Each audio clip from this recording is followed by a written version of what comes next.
ஜீவிதா, இன்னைக்கு நான் ரொம்ப சந்தோஷமா இருக்கேன். என்ன கீர்த்தி, வழக்கமா சொல்ற குட் மார்னிங் கூட சொல்லாம இவ்ளோ சந்தோஷமா பேசுற? உன் சந்தோஷத்துக்கு காரணம் என்ன? காரணம் கண்டிப்பா உனக்கும் தெரியும், பார்த்துட்டு இருக்க ஆடியன்ஸ்க்கும் தெரியும். இன்னைக்கு புத்தம் புது காலையோட 100வது நாள் இல்ல, அதான். எஸ், எனக்கும் அந்த சந்தோஷம் நிறையவே இருக்கு. எப்படி நமக்கு பிடிச்ச ஹீரோவோட படம் 100 நாள் ஓடின சந்தோஷம் இருக்குமோ அதே மாதிரி தான் நம்ம புத்தம் புது காலை நிகழ்ச்சியோட 100வது நாள்னு நினைக்கும் போது எஸ், அந்த சந்தோஷம் கண்டிப்பா உனக்கும் எனக்கும் இருக்கும். பட் இதுக்கான காரணம் யாருன்னு பார்த்தனா, பார்த்துட்டு இருக்க ஆடியன்ஸ் தான். தொடர்ந்து 100 நாள் நம்ம எபிசோட்ஸை பார்த்து ரொம்ப அமேசிங்கா நமக்குலாம் ஆதரவு தந்திருக்காங்க. அதுக்காக அவங்களுக்கு ஒரு சூப்பரான தேங்க்யூ சொல்லிடலாம். அது மட்டும் இல்லாம தொடர்ந்து இன்னும் பல்லாயிரக்கணக்கான நாள்கள் புத்தம் புது காலை வெற்றிகரமா ஓடணும்ல, அதுக்கு இன்னைக்கு எபிசோட்ல என்னென்ன ஸ்பெஷலான விஷயங்கள்லாம் இருக்குன்னு பார்த்து தெரிஞ்சுக்கலாமா? கண்டிப்பா கீர்த்தி. அதுக்கு முன்னாடி நம்ம நேயர்களுக்கு காலை வணக்கம் சொல்லிடலாமா? காலை வணக்கம் சொல்றது எப்பயும் செய்யற விஷயம் தான். ஆனா இன்னைக்கு 100வது எபிசோட் ஸ்பெஷல் இல்ல. இந்த ஸ்பெஷலான எபிசோட்ல பல ஸ்பெஷலான சர்ப்ரைஸும் ஒவ்வொரு செக்மெண்ட்டுக்கு முன்னாடி காத்துட்டு இருக்கு. அதெல்லாம் பார்க்க நீ ஈகரா காத்துட்டு இருக்க போல. எஸ், கண்டிப்பா. சோ இப்போ நம்ம குட் மார்னிங் சொன்னா தானே அந்த சர்ப்ரைஸ் எல்லாம் என்னன்றதை பார்க்க முடியும். சோ சொல்லிடலாமா? நேயர்கள் அனைவருக்கும் புத்தம் புது காலை வணக்கம்.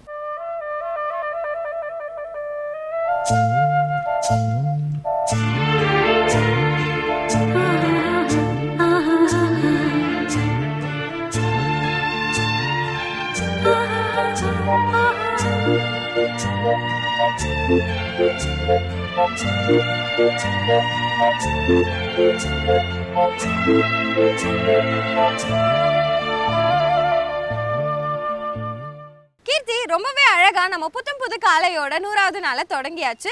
அண்ட் எப்பவும் போல சூரியோதயம் தானே நம்மளோட ஃபர்ஸ்ட் செக்மெண்ட். கரெக்டா தான் சொல்லியிருக்கேன். இந்த சூரியோதயம் செக்மெண்ட் பார்த்து இந்த 100 நாள்லையும் நீங்க செய்ய வேண்டிய காரியங்களை ப்ராப்பரா பிளான் பண்ணிருப்பீங்கன்னு நினைக்கிறேன். அதே மாதிரி இன்றைய தினத்தோட நல்ல நேரம், ராவு காலம், யமகண்டம் இதெல்லாமும் தெரிஞ்சுக்கலாமா? கண்டிப்பா கீர்த்தி. அதுக்கு முன்னாடி 100வது நாளான இன்னைக்கு நிறைய சர்ப்ரைஸ் இருக்குன்னு சொன்னேன்ல. சோ அது என்ன ஸ்பெஷல்? நான் சர்ப்ரைஸ் இப்ப ரிவீல் பண்ணிடுறேன். என்னன்னு பார்த்தனா, ஒவ்வொரு செக்மெண்டோட ஸ்டார்டிங்ல நம்ம எப்பவுமே லிங்க் தர மாதிரி செலிபிரிட்டிஸ் வந்து இந்த செக்மெண்டோட ஸ்பெஷலான விஷயத்தை, அவங்களுக்கு இந்த செக்மெண்ட் எந்த அளவுக்கு ஸ்பெஷலோ அதெல்லாம் நம்ம கிட்ட ஷேர் பண்ணிக்க போறாங்க. கண்டிப்பா கீர்த்தி. இது சூரியோதயம் புத்தம் புது காலை ஒரு அருமையான ஷோ. இன்றைக்கி 100வது எபிசோடு அந்த ஷோவோடது. அந்த ஷோ வந்து எனக்கு ஏன் ரொம்ப இன்ட்ரெஸ்டிங்னா, it's a total lifestyle show. எந்த டாபிக் நம்ம நினச்சாலும் அந்த டாப்பிக்கை டச் பண்ணுறது, எல்லாரையும் ஏதாவது ஒரு விதத்துலையாவது எல்லாரும் அந்த ஷோவை பார்த்து பயனடைவாங்க. ஏன்னா ஒரு ஆன்மீகத்தில் இருக்கிறவங்க, அவங்களுக்கு ஒரு காலையில் பகவத்கீதை, அப்புறம் அவங்களுக்கு விவேகானந்தர், ராமகிருஷ்ண பரமஹம்ச அவங்களோட சேயிங்ஸு, அவங்களோட டீச்சிங்ஸு, அதை பற்றி ஒரு சின்ன செக்மெண்ட்டு, அப்புறம் ஒரு ஃபிட்னஸ். மார்னிங் எல்லாருக்குமே இப்போது இன்றைக்கி இருக்கிற லைஃப் ஸ்டைலில் வந்து ரொம்ப தேவையானது வந்து ஃபிட்னஸ்ஸு. ஸோ ஒரு ஃபிட்னஸ்க்காக ஒரு தனி செக்மெண்ட்டு, ஸோ யோகா அந்த மாதிரி ஒரு தனி செக்மெண்ட்டே இருக்குது. அண்ட் எல்லாமே ஒரு செலிப்ரிட்டியை இன்டர்வியூ பண்ணுறது எல்லாமே இருக்கிறதுனால it's a total lifestyle show. And கண்டிப்பாக இந்த ஷோ காலையில் நம்ம உட்காந்து பார்க்கும்போது அந்த ஒரு 2 hour கேப் எப்படி நம்மளுக்கு அது பாஸ் ஆகிறதுனே தெரியாத அளவுக்கு ஒரு இன்ட்ரெஸ்டிங்கான ஷோ. ஸோ என்னோட மனமார்ந்த வாழ்த்துக்கள். 100 ஷோஸ் சீக்கிரமாக ரீச் பண்ணிட்டாங்க. கூடிய சீக்கிரம் ஒரு 1000 ஷோஸ் அதை ரீச் பண்ணணுன்னு என்னோட வாழ்த்துக்கள்.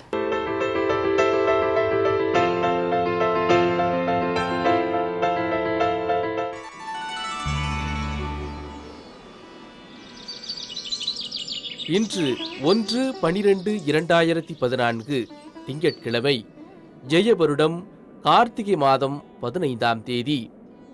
இன்று சூரியோதயம் 6:12 ராகு காலம் காலை 7:30 மணி முதல் 9 மணி வரை, யமகண்டம் காலை 10:30 மணி முதல் 12 மணி வரை, குளிகன் மதியம் 1:30 மணி முதல் 3 மணி வரை, திதி தசமி, உத்திரட்டாதி நட்சத்திரம்.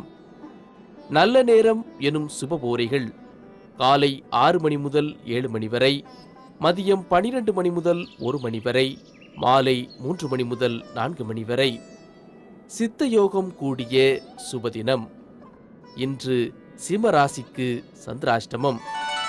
ஜீவிதா, இன்னைக்கு புத்தம் புது காலையோட 100th எபிசோட். ஸோ அர்த்தமுள்ள ஆன்மீகம்ல என்ன ஸ்பெஷல் இல்லாம எப்படி கீர்த்தி? நம்ம அர்த்தமுள்ள ஆன்மீகம் செக்மெண்ட்டுக்கு ஒரு சூப்பரான கெஸ்ட் வராங்க. வாங்க, வேற யாரும் இல்ல, MS பாஸ்கர் அவர்கள் தான். ஸோ அவரு ஆன்மீகத்தில் இருக்கிற ஒரு சின்ன விஷயத்த ஷேர் பண்ணிட்டு, கூடவே எப்பவும் போல நம்ம டாக்டர் திருப்பூர் கிருஷ்ணன் ஐயா அவர்களும் ஆன்மீகத்தில் இருக்கிற விஷயத்த நம்ம கிட்ட பகிர்ந்துக்க போறாரு. அது என்னன்றதை கேட்டு தெரிஞ்சுக்கலாம். எஸ், அதுக்காக தான் நானும் ரொம்பவே ஈகரா காத்துட்டு இருக்கேன். இது அர்த்தமுள்ள ஆன்மீகம்.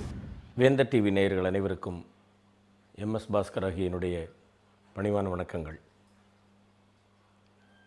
ஆன்மீகம் அப்படின்ற சொல்லுக்கு என்ன பொருள்? கிருஷ்ணன் அர்ஜுனனுக்கு சொல்லும் பொழுது, இந்த கர்ணன் படத்தில் கூட ஒரு பாட்டு வரும், மரணத்தை எண்ணி கலங்கிடும் விஜயா மரணத்தின் தன்மை சொல்வேன், மானிடர் ஆன்மா மரணம் எய்தாது மறுபடி பிறந்திருக்கும். பட்டினத்தார் கூட சொல்லுவாங்க, எத்தனை எத்தனை அப்பனோ, எத்தனை எத்தனை அம்மையோ, எத்தனை எத்தனை பிறவியோ இறைவா கட்சி ஏகம்பனேன். ஸோ இந்த மேனி அழிந்து இதற்குள் இருக்கக்கூடிய இந்த ஆன்மாவாகப்பட்டது வேறு ஒரு புதிய கூட்டிற்குள் போகிறது. அந்த ஆன்மாவை பிறவி பெருங்கடலிலிருந்து மீட்டு எடுப்பது தான் ஆன்மீகம். இதுதான் எனக்கு தெரிந்த விளக்கம். பெரியவர்களுக்கு இன்னும் பெரிய விளக்கங்கள் தெரிந்திருக்கலாம். எவ்வளவோ பேர் இறைவனை துதித்திருக்கிறார்கள், பாடியிருக்கிறார்கள், ஆன்மீகத்தை வளர்த்திருக்கிறார்கள், ஆன்மீகத்தை நமக்கெல்லாம் போதித்திருக்கிறார்கள். அப்படிப்பட்ட இந்த ஆன்மீகத்தை பற்றி இந்த புத்தம்புது காலை அப்படின்ற நிகழ்ச்சியில் திருப்பூர் கிருஷ்ணன் அவர்கள் அர்த்தமுள்ள ஆன்மீகம் அப்படிங்கிற தலைப்பில் அற்புதமான ஒரு விளக்கங்களையும் சொற்பொழிவாக தந்து கொண்டிருக்கிறார். நானும் பல எபிசோட்ஸ் பார்த்துருக்கேன். ரொம்ப ஆன்மீகத்தில் நாட்டம் உள்ளவர்களுக்கு பயனுள்ள விஷயமாக அது இருக்கிறது. இன்றைக்கு அது 100வது எபிசோடை நோக்கி போய்கொண்டிருக்கிறது. என்ன சொல்கிறார் அப்படிங்கிறத பாருங்கள். பார்த்து இறை வழிபாட்டின் மூலமாக உங்களுடைய ஆன்மீக எண்ணங்களை வளர்த்து கொண்டு நல்லபடியாக வாழ்க்கையை நிம்மதியாக எல்லா செல்வங்களையும் பெற்று வாழுங்கள் அப்படின்னு உங்களை வேண்டி கேட்டுக்கிறேன். உங்களுக்கு எல்லாருக்கும் ஆண்டவன் எல்லா வகையான செல்வங்களையும் கொடுக்கணும் அப்படின்னு எல்லாம் வல்ல இறைவனை வேண்டிக்கிறேன். நன்றி, வணக்கம்.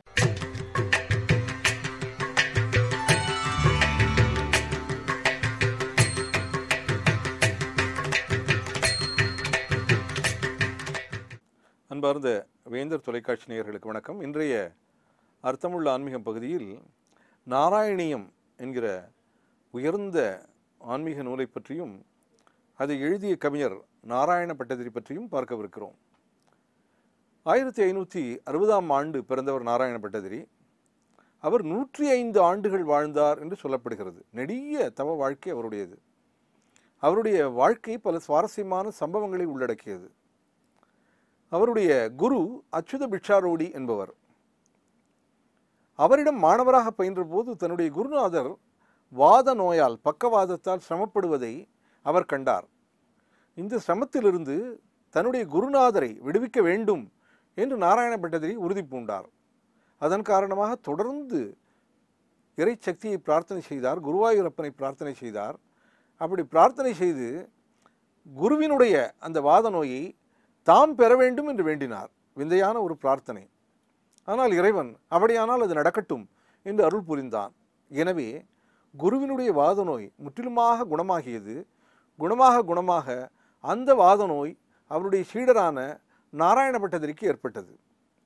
இப்போது நாராயண பட்டதிரி வேதனையில் துடித்தார். குரு ஆரோக்கியமாக இருந்தார்.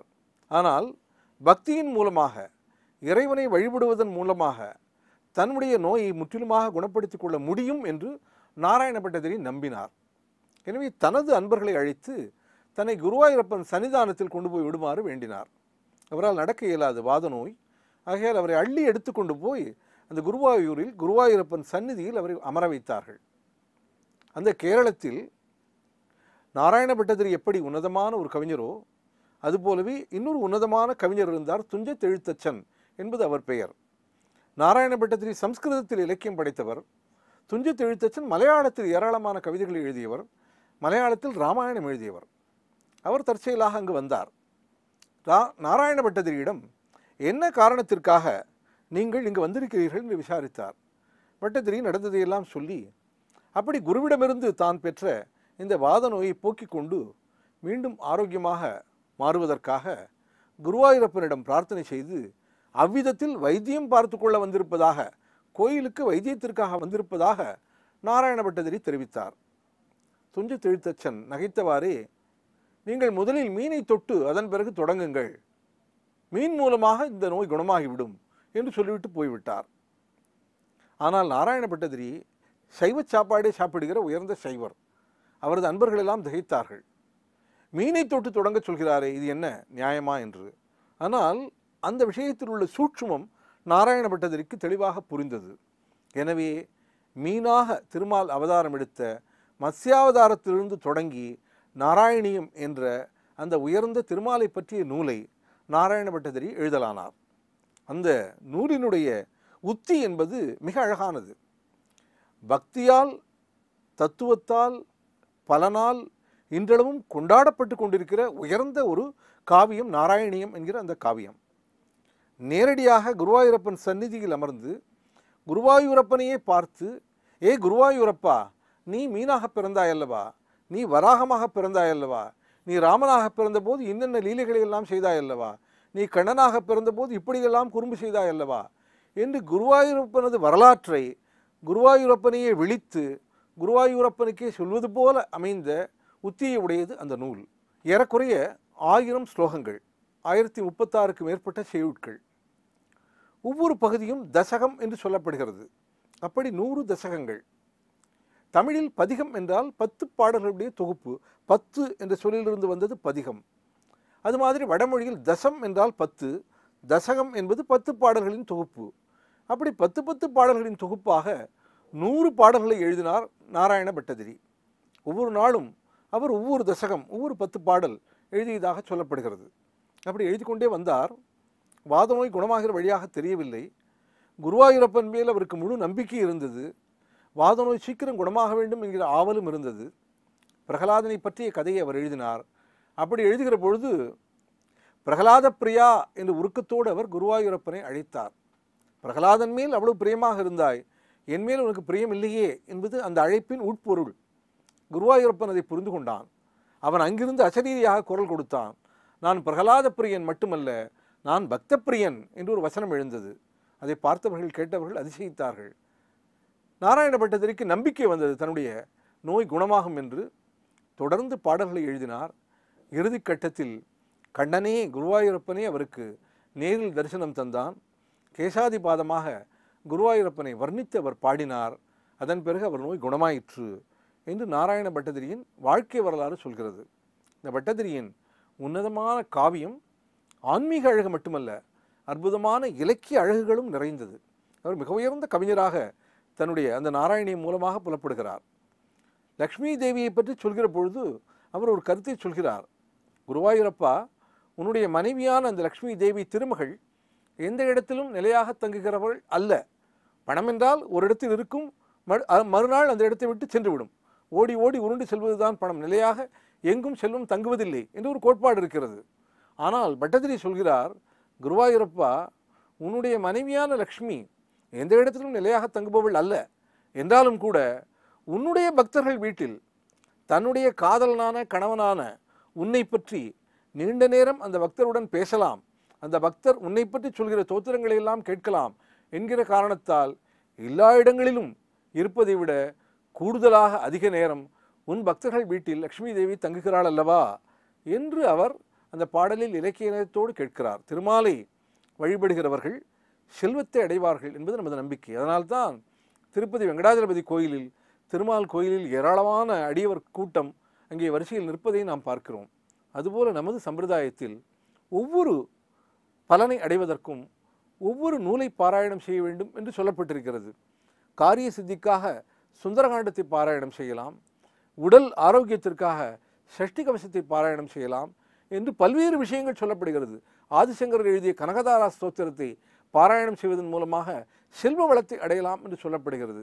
அதுபோல தம்முடைய வாத நோயை போக்கிக் கொள்வதற்காக நாராயண பட்டதிரி எழுதிய இந்த நாராயணியம் என்ற அற்புதமான காவியத்தை நாள்தோறும் பாராயணம் செய்வதன் மூலமாக உடல் ஆரோக்கியம் குறைந்தவர்கள் அந்த ஆரோக்கிய குறைவு நீங்கி மிகச்சிறந்த உடல் நலனை அடைய முடியும் என்பது நமது ஆன்மீக நம்பிக்கை என்கிற செய்தி என்று பார்த்தோம். மேலும் ஒரு செய்தியோடு வருகிற பகுதியில் சந்திப்போம். நன்றி, வணக்கம். கீர்த்தி, ரொம்பவே அழகா இந்த நாளை தொடங்கி நிறைய நல்ல விஷயங்கள்லாம் கேட்டுட்டு வரோம் இல்லையா? அடுத்து நம்ம என்ன பார்க்க போறோம்? அடுத்து வழக்கம் போல சொல்ல இனிக்குதையா தான். பொதுவா சொல்ல இனிக்குதையா செக்மெண்ட்ல சடஜித் சுவாமிகள் பேசுறத கேட்கறதுக்கே ரொம்பவே இனிமையா இருக்கும்.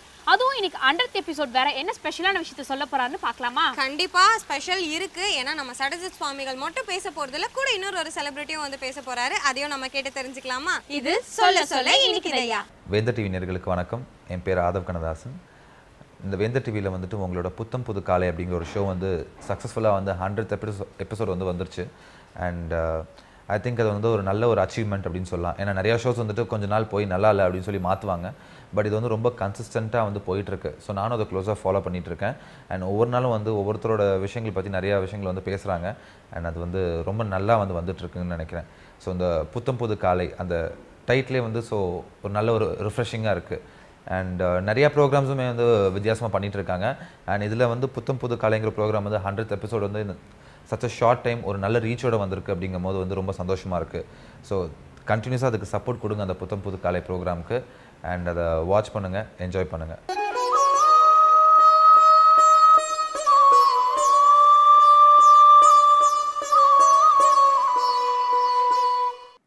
தசரத மன்னவன் ராமனை அழைத்தான். அழைத்து, ராமா, நீ செய்ய வேண்டிய காரியங்களை எல்லாம் சொன்னேன். அதற்கு மேலே எனக்கு பல ஜோதிடர்கள் வேற ஜோசியர்கள், உனக்கு இப்பொழுது கெட்ட காலமாக இருக்கிறது, நீ சீக்கிரம் மரணத்தை சம்பவித்து விடுவாய், பார்த்து விடுவாய், அதனாலே நீ சீக்கிரமாக மரணத்தை சம்பவிக்க காலம் நெருங்கி கொண்டிருக்கிறது என்று சொன்னார்கள். அதனாலே இப்பொழுது உடனே பட்டாபிஷேகம் செய்ய வேண்டும் என்று தெரிவித்தான். தெரிவித்தவுடனே தசரதனும் விடை பெற்று கொண்டான். ராமன் விடை பெற்று கொண்டு தன்னுடைய அந்தப்புரத்திற்கு போனான். அந்தப்புரத்திலே சீதையை காணவில்லை. எங்கே போயிருப்பாள் என்று ஒரு நிமிஷம் யோசித்து பார்த்தான். அப்பொழுதெல்லாம் தினமும் மருமகள்கள் மாமியாரை பார்க்க போவார்கள். இன்னைக்கு நீ பார்க்கறதுனாலே ரொம்ப கஷ்டமா இருக்கு, பார்க்கவே போறதில்ல. நான் அப்பொழுதெல்லாம் தினமும் மாமியாரை பார்த்து அவர்களிடத்திலிருந்து புத்திமதி பெற்று கொண்டுதான் வருவார்கள். அதற்காக நேராக போனாள் சீதை.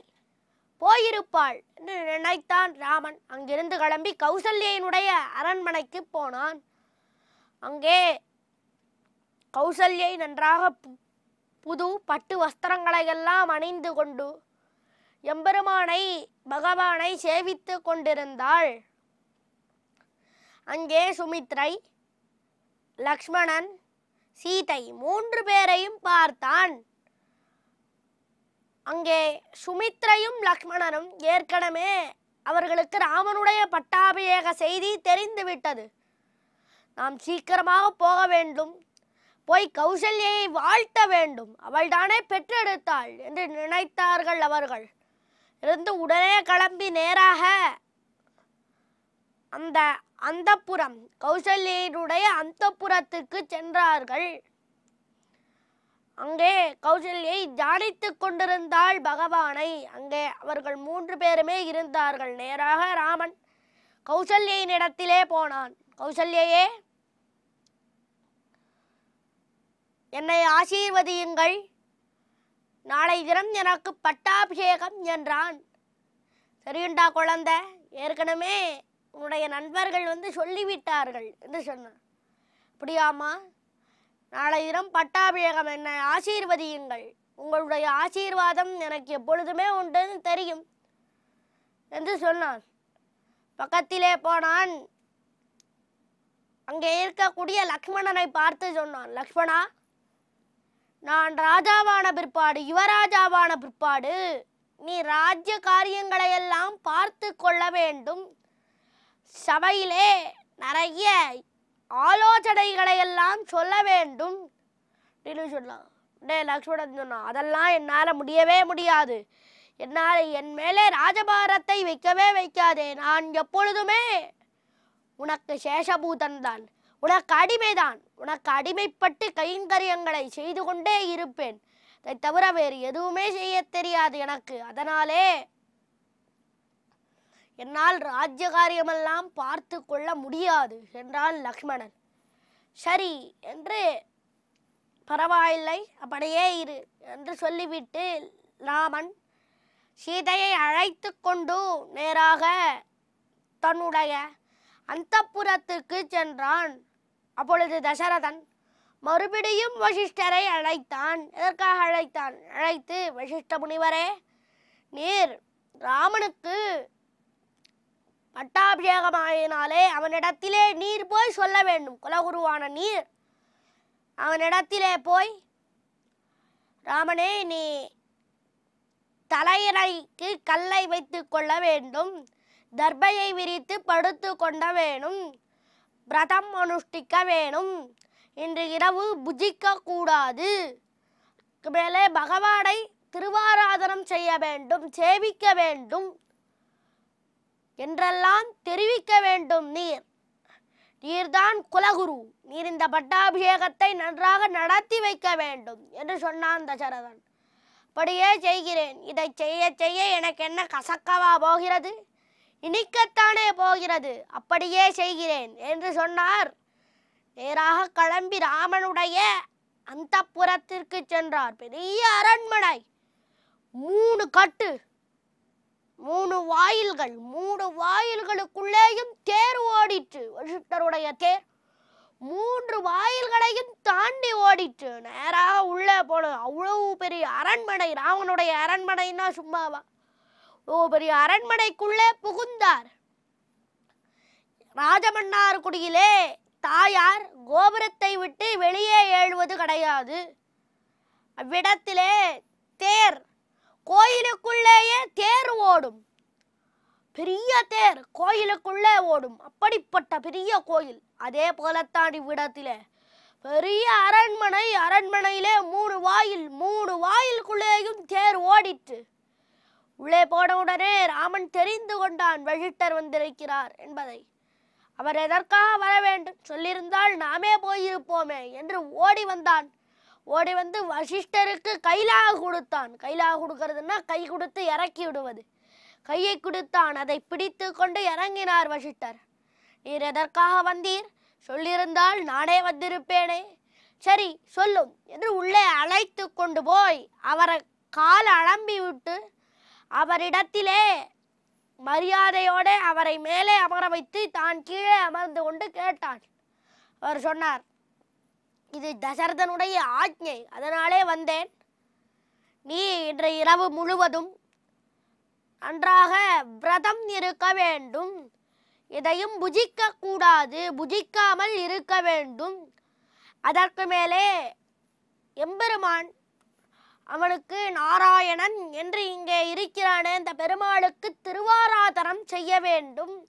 நீ அங்கிருந்து நீ அங்கேயே ஒரு தர்பையை பரப்பி அதிலே படுத்து கொள்ள வேண்டும், தலையணைக்கு கல்லை வைத்து கொள்ள வேண்டும், இதையெல்லாம் செய்ய வேண்டும் நீ என்று சொன்னார். சொன்ன உடனே அப்படியே ஆகட்டும் மகரிஷி, நான் அப்படியே செய்கிறேன் என்று சொன்னான். சரி என்று தன்னுடைய தேரிலே திருப்பியும் தேறிக்கொண்டு வெளியே சென்றார். அயோத்தியை பார்த்தால் அற்புதமாக இருக்கிறது. அயோத்தியை நிறைய புஷ்பாலங்காரங்கள், அதற்கு மேலே நிறைய வரவேற்புகள், எங்கே பார்த்தாலும் வாசனை, கமல ரத்னங்கள், வைதூரியங்கள், வைரங்கள் எல்லாம் கொட்டி கிடக்கிறது. எல்லாரும் அலங்காரம் செய்து கொண்டு இருக்கிறார்கள்.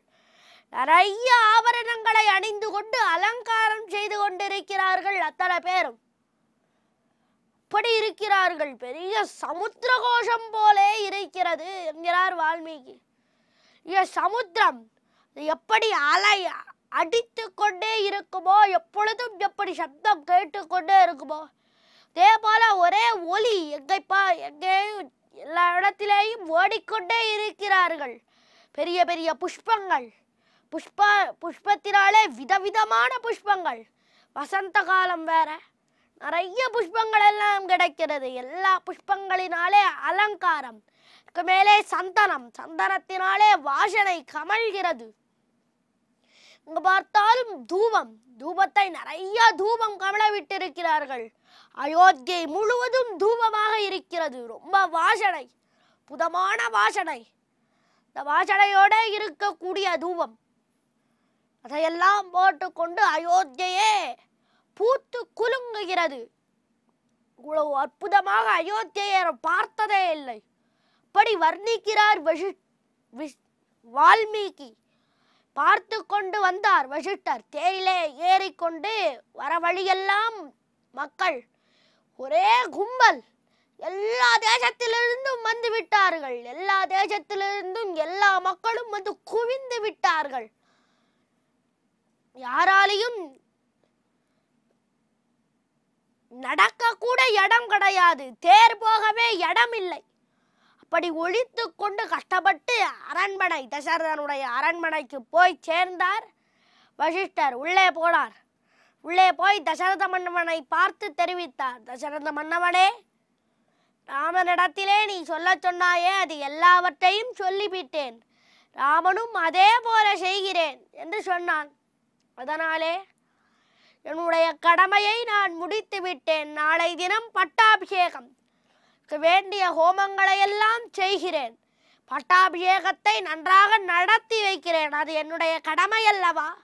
இந்த கடமையை எங்கேயாவது மீறுவேனா? நான் இக்ஷ்வாகு மண்டவர்களுக்கு எல்லாருக்குமே நான் பட்டாபிஷேகம் செய்திருக்கிறேனே என்று சொன்னார். அதனால என்ன ஒரு எம்பெருமானுடைய கிருபை இருந்தால்தான் எல்லா காரியமுமே கட்டாயமாக நன்றாக முடியும். எம்பெருமானுடைய கிருபை அந்த ராமனுக்கு கிடைத்ததா? அந்த கிருபையை வைத்து அவன் என்ன செய்தான் என்பதையெல்லாம் நாளை தினம் பார்ப்போமா? அது எப்படி இடிக்கப் போகிறது என்பதையும் நாளை தினம் பார்ப்போமா? ஜீவிதா, ஒரு விஷயத்தை நம்ம தொடர்ந்து வெற்றிகரமாக செஞ்சுக்கிறோம். அது நமக்கு மட்டும் இல்லாமல் பார்த்துட்டு இருக்க எல்லாருக்குமே ரொம்பவே யூஸ்ஃபுல்லாக இருக்குன்னா நம்ம ரொம்பவே யோகக்காரங்கன்னு தானே அர்த்தம். கரெக்டாக சொன்ன கீர்த்தி. யோகம்னு சொன்ன உடனே எல்லா நேயர்களும் டிவி முன்னாடி வந்து நின்றுடுவாங்க. இன்னைய நாளோட எல்லாரோட ராசி பலன் யோகம் எப்படி இருக்குன்றதை தெரிஞ்சுக்க எல்லாரும் அவளா இருப்பாங்க இல்லையா? அதனால தானே ஒவ்வொரு நாளும் யதார்த்த ஜோதிடர் ஷெல்வி 12 ராசிக்குமான பலனை சொல்லிட்டு இருக்காரு. அது மட்டும் இல்லை, இன்னைக்கு 100th எபிசோட இன்னும் கொஞ்சம் ஸ்பெஷலாக மாற்றுறதுக்காக இந்த செக்மெண்ட்டை பற்றி ஷேர் பண்ணுறதுக்காக காத்துட்டு இருக்கார் விஜயகுமார். அவரும் என்ன சொல்றாருன்னு கேட்டு தெரிஞ்சுக்கலாம். இது யோகம் நல்ல யோகம். வேந்தர் தொலைக்காட்சி நேயர்களுக்கு என்னுடைய வணக்கத்தையும் வாழ்த்துக்களையும் தெரிவித்துக் கொள்கின்றேன். வேந்தர் தொலைக்காட்சியில் காலை 7:30 மணிக்கு யோகம் நல்ல யோகம் என்ற நம்முடைய ராசி பலன்களை சொல்லுகின்ற ஒரு நிகழ்ச்சியாக வருகிறது. பொதுவாக சொல்லுவாங்க, நல்லவன் செய்யாததை நாள் செய்யும்னு. அதனால் அன்றாடம் நாம் இன்றைக்கு நம்முடைய ராசிக்கு நட்சத்திரத்துக்கு எப்படி இருக்கும் என்பதை தெரிந்து கொள்ள பெரிய வாய்ப்பாக வேந்தர் தொலைக்காட்சியில் இந்த நிகழ்ச்சி வருகிறது. அன்றாடம் இந்த நிகழ்ச்சியை பார்த்து அன்றைக்கு பொழுது சிறப்பாக இருக்க வேண்டும் என்று இறைவனை வேண்டிக் கொள்ள வேண்டுகிறேன்.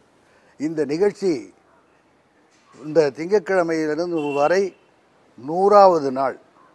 அந்த காலத்தில் 100வது நாள் படம் ஓடுறதுன்னா பெரிய விஷயம். அது மாதிரி தொலைக்காட்சியில் ஒரு 100 நாள் இப்போ அது எட்டி இருக்குது. இது 100 ஆண்டு காலம் இந்த வேந்தர் தொலைக்காட்சி ரசிகர்களுக்கும் சேவை செய்ய வேண்டும், நல்ல கருத்துக்களை சொல்ல வேண்டும், நல்ல விஷயங்களை சொல்ல வேண்டும், உண்மையை சொல்ல வேண்டும் என்று கேட்டுக்கொண்டு வாழ்க வேந்தர் டிவி, வாழ்க வேந்தர் தொலைக்காட்சி ரசிகர்கள். வணக்கம்.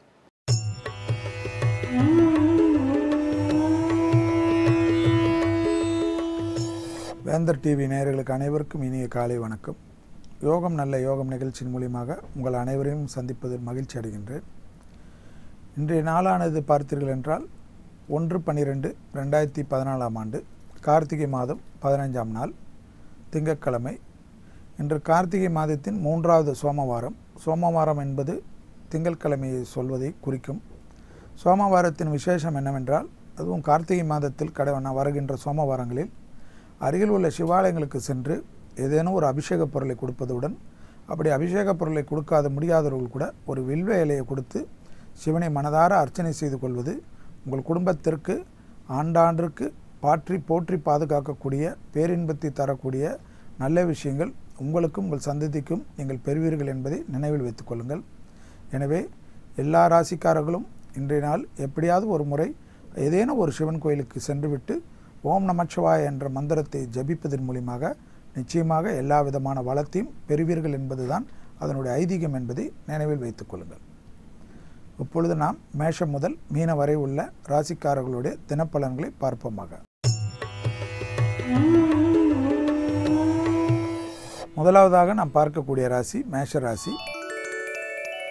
மேஷ ராசிக்கு இன்றைய நாள் பார்த்தீர்கள் என்றால் தாய் தந்தையர் உடல்நிலைக்கு அதிக முக்கியத்துவம் கொடுக்க வேண்டும். பெற்றோர்களுக்கும் உங்களுக்கும் சிறு கருத்து வேறுபாடுகள் கூட இல்லாமல் பாதுகாத்து கொள்ள வேண்டும்.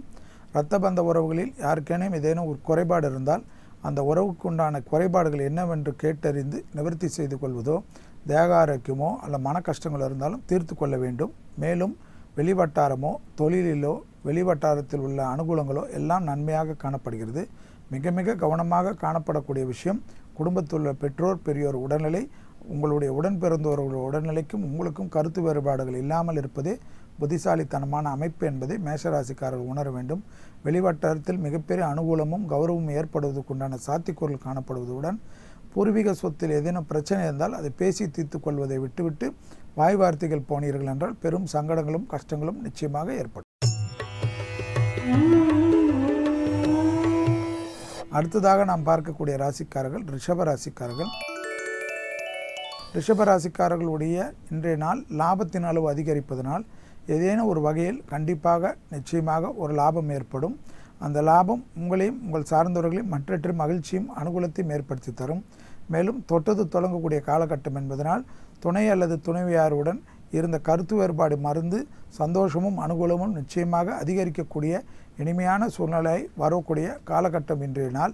அதே சமயம் தைரியத்துடன் செய்யக்கூடிய பலவித முயற்சிகள் பலரால் பாராட்டப்படுவது ரிஷபராசிக்காரர்களுக்கு மிகப்பெரிய அபிவிருத்தியும் சந்தோஷத்தையும் நிச்சயமாக இன்று ஏற்படுத்தும்.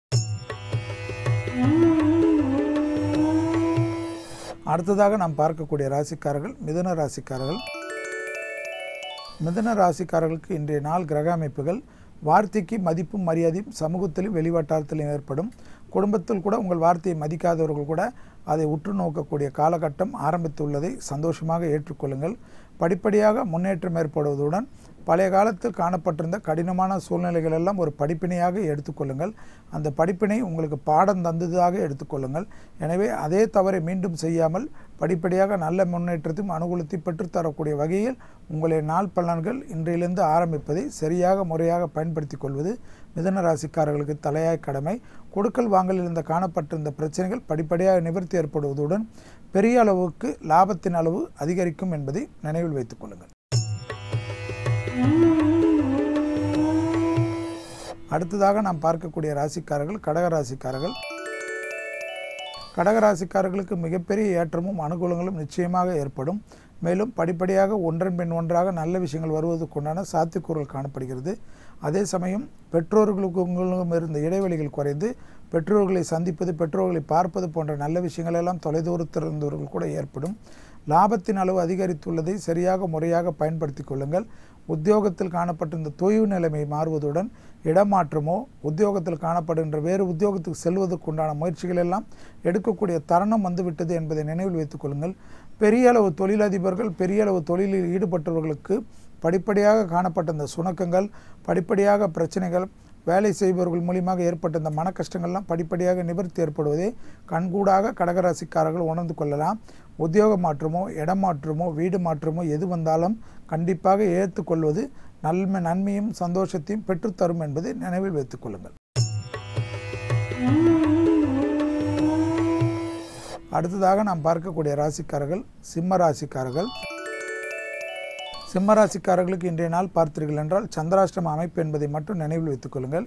எனவே அவசியமில்லாத பயணங்களை அறவே தவிர்த்து கொள்வதும் வண்டி வாகனத்தில் வித்தைகள் காட்டாமல் இருப்பதும் மேலதிகாரிகளுக்கு உங்களுக்கும் சிலர் சென்று முடிவதில் வல்லவர்களாக காணப்படுவார்கள். அதற்காக வீணாக உணர்ச்சி வசப்படுவதோ கோபப்படுவதோ அவர்கள் மன நோகடிக்கின்ற அளவுக்கு பேசுவதெல்லாம் கூடாது என்பதை சிம்மராசிக்காரர்கள் உணர்ந்து கொள்ள வேண்டும். மேலும் சிம்மராசிக்காரர்களுக்கு எடுத்தேன் கவிழ்த்தேன் என்று எந்த காரியத்திலும் இன்று ஈடுபடாமல் இருப்பது புத்திசாலித்தனமான அமைப்பு என்பதை நினைவில் வைத்துக் கொள்ளுங்கள். வாக்குஸ்தானத்தில் ராகு உள்ளதும் அஷ்டமத்தில் கேது உள்ளதனால் உயரமான இடங்களில் இருப்பவர்களோ கடினமான தொழில் அமைப்பில் இருப்பவர்களோ மிக மிக கவனமாக இருக்க வேண்டும். கீழ் விழுந்து அடிப்படுவது போன்ற விஷயங்கள்லாம் பெருமளவு பாதிப்புகளையும் மனசங்கடத்தையும் ஏற்படுத்தி விடலாம். குறிப்பாக ஞாபக மறதியால் இன்று பல காரியங்கள் தடைப்படலாம். எனவே எல்லா காரியத்தையும் எழுதி வைத்துவிட்டு செலுத்துவதும் எழுதி வைத்துவிட்டு அதை முடிப்பதுமே உத்தமமான பலனை சிம்ம ராசிக்காரர்களுக்கு ஏற்படும் என்பதை நினைவில் வைத்துக் கொள்ளுங்கள். அடுத்ததாக நாம் பார்க்கக்கூடிய ராசிக்காரர்கள் கன்னியா ராசிக்காரர்கள். சர்ப்பங்களுடன் சந்திரன் சேர்ந்திருப்பதனால் குடும்பத்தில் சிறு வாக்குவாதங்கள் பெருமளவு மன கஷ்டத்தையும் சங்கடத்தையும் ஏற்படுத்தி விடலாம். எனவே வெளிவட்டாரங்கள் அனுகூலங்கள் காணப்பட்டாலும் குடும்ப விஷயத்தில் தேவையில்லாத வாக்குவாதங்கள் ஏற்படுத்தி கொள்ளாமல் இருப்பதும், பெண்களுக்கு ஏற்கனவே ஹார்மோன் குறைபாடு இருந்தால் அதை உடனடியாக சீர் செய்து கொள்வதும், இரத்தத்தில் பரவக்கூடிய தொற்றுநோய்கள் பாதிப்புகள் இன்று சிலருக்கு தலை தூக்கலாம். ஒத்தை தலைவலி, பிபி, லோ பிபி, அனிமிக் போன்ற விஷயங்கள் இருப்பவர்கள் அதிக எச்சரிக்கையுடன் இருப்பது கன்னியா ராசிக்காரர்களுக்கு மிக முக்கியம். அதே சமயம் உத்தியோகத்தில் காணப்பட்ட எல்லா பிரச்சனையும் பரிபூர்ண நிவர்த்தி ஏற்படுவதை கண்கூடாக சந்தோஷமாக உணர்ந்து கொள்ளலாம். அடுத்ததாக நாம் பார்க்கக்கூடிய ராசிக்காரர்கள் துலா ராசிக்காரர்கள். துலா ராசிக்காரர்களுக்கு லாபத்தின் அளவு அதிகரிக்கக்கூடிய நாள். அதேபோல் எடுத்த காரியத்தில் முயற்சிகள் மிகப்பெரிய வெற்றி ஏற்படுத்தி தரும். நீண்ட நாட்களாக உங்களிடம் உபத்திரம் கொடுத்தவர்கள் கூட உங்களிடம் நட்பும் அன்பு பாராட்டக்கூடிய அளவுக்கு நல்ல நேரங்கள் காணப்படுகிறது. ஜெயம் ஏற்படக்கூடிய என்ற நாளில் சுறுசுறுப்புடன் அனைத்து விஷயங்களும் ஈடுபடுத்திக் கொள்ளுங்கள். மனதில் இனம் புரியாத ஒரு பயம் காணப்படும். அதெல்லாம் அந்த பயத்தை உதறிவிட்டு நன்மையே நடக்கும் என்று நம்பிக்கையுடன் முன்னேறி ஒரு படியாக முன்னேற்றத்திற்கு உண்டான அமைப்பை ஏற்படுத்தி தரும். எடுத்த காரியத்தில் மிகப்பெரிய ஜெயமும் அனுகூலங்களும் காணப்படுவதை சரியாக முறையாக பயன்படுத்தி கொள்வது துலா ராசிக்காரர்கள் கெட்டிக்காரர்கள். மேலும் நல்ல விஷயங்களுக்கு உண்டான உத்தரவாதங்கள் படிப்படியாக பெரிய அளவு வெற்றியை உத்தியோகத்திலும் தொழிலிலும் வியாபாரத்திலும் ஏற்படுவதுடன் கடல் கடந்து சிலருக்கு பயணங்கள் மிகப்பெரிய அனுகூலத்தையும் சந்தோஷத்தையும் ஏற்படுத்தி தரும் என்பதை நினைவில் வைத்துக் கொள்ளுங்கள். அடுத்ததாக நாம் பார்க்கக்கூடிய ராசிக்காரர்கள் விருச்சிக ராசிக்காரர்கள். விருச்சிக ராசிக்காரர்களுக்கு சுபகாரிய அமைப்புகள் தடைகள் காணப்படவில்லை. அந்த சுபகாரியத்தில் ஏதேனும் பிரச்சனைகள் காணப்பட்டிருந்தாலும் தெய்வ வழிபாட்டின் மூலியமாக பரிபூர்ண நிவர்த்தி ஏற்படும். அதற்குண்டான முயற்சிகள் எல்லாம் தைரியமாக இறங்குவது பல விதத்தில் ஏற்றத்தை ஏற்படுத்தி தரும். திருமணமாக இருக்கட்டும், வீடு வாங்குவதாக இருக்கட்டும், மனை வாங்குவதாக இருக்கட்டும், மண்ணாக இருக்கட்டும், புதிய தொழில் அமைப்புகளுக்கு உண்டான உத்தரவாதங்கள் எல்லாம் படிப்படியாக நல்ல விஷயங்கள் அனுகூலங்கள் ஏற்படுவதை சரியாக முறையாக விருச்சிக ராசிக்காரர்கள் பயன்படுத்தி கொள்ள வேண்டும். உத்தியோகத்தில் நல்ல ஒரு முன்னேற்றம் தரக்கூடிய வகையில் நல்ல செய்திகள் வருவதற்குண்டான சாத்தியக்கூறுகள் காணப்படுகிறது. வயிற்று உபத்திரம் என்று சிலருக்கு பாடாய்ப்படுத்தலாம். அதே சமயம் கர்ப்பஸ்திரிகள் அதிக எச்சரிக்கையுடன் இருக்கக்கூடிய காலகட்டம் என்பதை நினைவில் வைத்துக் கொள்ளுங்கள். அடுத்ததாக நாம் பார்க்கக்கூடிய ராசிக்காரர்கள் தனுசு ராசிக்காரர்கள். தனுசு ராசிக்காரர்களுக்கு தேவையில்லாத மன கஷ்டங்களும் சஞ்சலும் ஏற்படலாம். அது உத்தியோகமாக இருக்கட்டும், தொழிலாக இருக்கட்டும், வியாபாரமாக இருக்கட்டும். சிலர் கொடுக்கல் வாங்கலில் உங்களை ஏமாற்றுவதற்குண்டான சூழ்நிலை ஏற்பட்டு விடலாம். எனவே யாரையும் முழுவதுமாக நம்பி மோசம் போகாமல் இருப்பது புத்திசாலித்தனமான அமைப்பு. எடுத்த காரியத்தில் ஜெயம் ஏற்படுவதற்குண்டான சாத்தியக்கூறுகள் காணப்படுவதனால் தேவையில்லாத ஆக்ரோஷப்படுவதோ தேவையில்லாத உணர்ச்சி வசப்படுவதோ பெருமளவு சிக்கல்களையும் பெருமளவு சங்கடத்தையும் ஏற்படுத்திவிடும். எனவே பொறுமையாக இருந்து தனுசு ராசிக்காரர்கள் படிப்படியாக நல்ல முன்னேற்றத்தையும் நல்ல அமைப்பையும் பெறுவதற்குண்டான சாத்தியக்கூறுகளில் ஏற்படுத்தி கொள்ளுங்கள். தேவையில்லாத வாக்குவாதங்களில் பிறரிடம் ஈடுபட்டு தேவையில்லாத எதிரிகள் பலத்தை அதிகரித்து கொள்ளாமல் இருப்பது புத்திசாலித்தனம். எல்லா விஷயத்திலும் ஒரு விதமான ஒரு மன அயற்சி காணப்படும். அந்த மன அயற்சி படிப்படியாக நிவர்த்தி ஏற்படுவதனால் தைரியமும் தன்னம்பிக்கையுடன் பல விதத்தில் உங்களுக்கு ஆற்றமான ஒரு அமைப்பும் அனுகூலமான அமைப்புகளும் ஏற்படும். அடுத்ததாக நாம் பார்க்கக்கூடிய ராசிக்காரர்கள் மகர ராசிக்காரர்கள். எல்லா விஷயத்திலும் அனுகூலமான அமைப்புகள் காணப்படுவதனால் திட்டமிடுதல் பெரிய அளவு திட்டமாக போட்டுக்கொள்ளுங்கள். அதாவது அது உத்தியோகம் அவரவர்களுக்கு உத்தியோகத்திற்கு ஏற்றவாறு நல்ல திட்டங்கள் செயல்படுத்துவதும் உங்களுடைய எண்ணங்கள் யாருக்கும் பயப்படாமல் அசத்தையாக தைரியமாக சொல்லுங்கள். அது மற்றவர்களால் ஏற்றுக்கொள்ளப்படுவதுடன் பாராட்டப்படும். எது மனதில் காணப்பட்டாலும் அதை மறைத்து கொண்டு புன்னகை செய்வதை விட்டுவிட்டு இல்லை இது தவறு செய்கிறார்கள், இந்த தவறிலிருந்து இது செய்யவில்லை என்றால் காப்பாற்ற முடியாது என்று மனதை தோன்றுவதை மேலதிகாரிகளிடம் சொல்வது உத்தியோகத்தில் இருப்பவர்களுக்கு நிச்சயமாக நல்ல பலனையும் நல்ல அனுகுணத்தை ஏற்படுத்தி தரும். நல்ல காலத்தில் யாருக்கும் பயப்பட வேண்டிய அவசியம் இல்லை என்பதை மகர ராசிக்காரர்கள் உணர்ந்து கொள்ள வேண்டும். கிரக சஞ்சாரங்கள் மிக அற்புதமாக இருப்பதனால் அதே சமயம் இரத்த கொதிப்பு சர்க்கரை நோயாளிகள் மிக மிக கவனமாக இருக்க வேண்டும். செவ்வாயின் ஆதிக்கம் உச்சம் பெற்றிருப்பதனால் இரத்தத்தில் பரவக்கூடிய தொற்று நோய்கள் விஷயத்தில் மட்டும் சிறிது கவனமாக இருக்கணுமே தவிர மற்ற எல்லா விஷயங்களும் ஏற்றமும் அனுகூலமும் மகர ராசிக்காரர்களுக்கு கண்கூடாக பார்க்கலாம். அடுத்ததாக நாம் பார்க்கக்கூடிய ராசிக்காரர்கள் கும்பராசிக்காரர்கள். கும்பராசிக்காரர்களுக்கு இன்றைய நாள் மிக மிக கவனமாக இருக்கணும் என்பது தலையாய விதி. அது எந்த விஷயத்தில் என்று பார்த்தீர்கள் என்றால் வார்த்தைகளில் மட்டும்தான். அது குடும்பமாக இருக்கட்டும், வெளிவட்டாரமாக இருக்கட்டும், நண்பர்களாக இருக்கட்டும், கேலியாக சொல்லக்கூடிய ஒரு விஷயம் கூட தவறாக சித்தரிக்கப்பட்டு பெரிய அளவு நல்ல நட்பை கூட இழப்பதற்குண்டான சூழ்நிலை ஏற்பட்டுவிடும் என்பதை கும்பராசிக்காரர்கள் உணர்ந்து கொள்ள வேண்டும். எனவே யாரிடத்திலும் வாக்குவாதத்தோ, யாரிடத்திலும் மன நோகடிக்கின்ற சொற்களோ, ஃபோனில் கூட அதாவது கைபேசியில் கூட யாரிடத்தில் கோபம் கொண்டு பேசுவதோ, விளையாட்டாக அவர்களை கேலி செய்வதெல்லாம் உங்களுக்கு எதிர்மறையான விளைவுகளை ஏற்படுத்திவிடும் என்பதை கும்பராசிக்காரர்கள் உணர்ந்து கொள்ள வேண்டும்.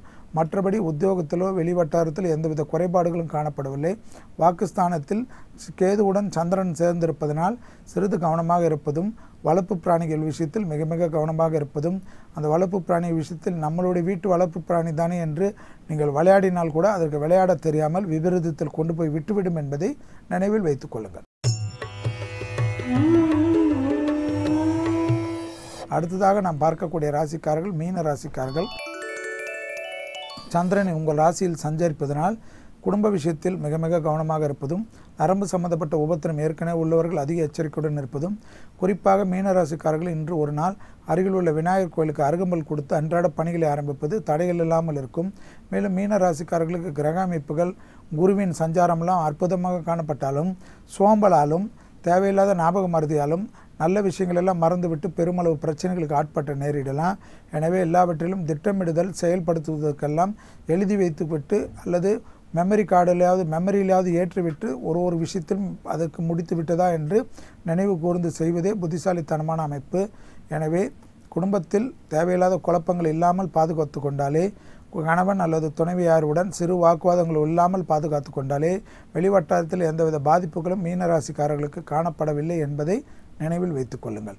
மீண்டும் நாளை யோகம் நல்ல யோகம் நிகழ்ச்சியின் மூலமாக உங்களை அனைவரையும் சந்திப்பதில் மகிழ்ச்சி அடைகின்றேன். நன்றி, வணக்கம். கீர்த்தி, ஒவ்வொரு நாளும் நம்ம நட்சத்திர விடியல் செக்மெண்ட்ல நட்சத்திரங்கள் அவங்களோட வாழ்க்கையில நடந்த சுவாரஸ்யமான விஷயங்களை தானே பகிர்ந்துட்டு வந்துட்டு இருந்தாங்க. இன்னைக்கு நம்ம நிகழ்ச்சியோட 100வது நாள். ஸோ இன்னைக்கு என்ன ஸ்பெஷல்? இன்னைக்கு என்ன ஸ்பெஷலா? பொதுவா என்ன பொறுத்த வரைக்கும் நம்ம புது காலையிலே ரொம்ப ஸ்பெஷலான செக்மெண்ட்னா இந்த நட்சத்திர விடியல் தான். பிகாஸ் நட்சத்திரங்கள் அவங்க வாழ்க்கையில் நடந்த இன்ஸ்பயரான விஷயத்தை தான் நம்ம கிட்ட பகிர்ந்துப்பாங்க. இன்னைக்கு 100வது எபிசோட் கொஞ்சம் டிஃப்ரெண்டா இருக்கட்டும்ன்றதுக்காக பொதுவாக நட்சத்திரங்கள் நம்ம கிட்ட வந்து அவங்க கிட்ட நடந்த விஷயங்கள் எல்லாம் ஷேர் பண்ணிப்பாங்க. இன்னைக்கு நம்ம ஏன் நட்சத்திரத்தை தேடி போனா நல்லா இருக்காது? ஸோ இதுதான் நம்ம செக்மெண்டோட ஸ்பெஷாலிட்டி. அதானே சொல்ல வர? இது நட்சத்திர விடியல்.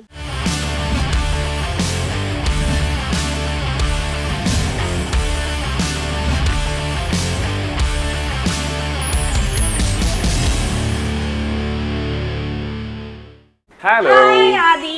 Good morning. Good morning. How are you? I'm good. I'm good. Yes, இந்த மார்னிங்ல பயங்கர ஃப்ரெஷ்ஷா இருக்கீங்க. சோ எங்க எல்லாருக்குமே ரொம்ப பெரிய சர்ப்ரைஸும் கொடுத்துட்டீங்க நீங்க. I know. Yes. இன்னைக்கு 100th எபிசோட் புத்தம்போது காலையோட நாங்க ரொம்ப சந்தோஷமா இருக்கோம். அதுவும் நட்சத்திர வீடியோக்காக உங்களை மீட் பண்ண வந்து டபுள் சந்தோஷம். Thanks a lot. Same here. Same here. 100 naughty ஒரு பாசிட்டிவான ஒரு விஷயம். 100 டேஸ்ல முன்னாடி பாத்தீங்கன்னா it's a very big thing for a cinema. So இந்த 100 பார்த்தோனே சீக்கிரமா வர படம் யாக வரேன் நாக்காக்க it should go 100 days. Like your episode. கண்டிப்பா. சரி வந்து எங்க எல்லாருக்கும் பெரிய சர்ப்ரைஸ் கொடுத்துட்டீங்க. சோ அது கூடவே வந்துட்டு நம்ம கேக் செலிப்ரேஷன் வந்து கேக் கட் பண்ணி செலிப்ரேட் பண்ணிடலாமா? கட் பண்ணா நான் சாப்பிட முடியும். Yes. Let's cut it off. நான் கட் பண்ண போறேனா? நீங்க தான் கட் பண்ண போறீங்க. நீங்க தான் guest. Congratulations to the entire team and in the show வந்து எனக்கு ரொம்ப பிடிச்ச show. So it's very nice to cut that cake. It's an honor for me.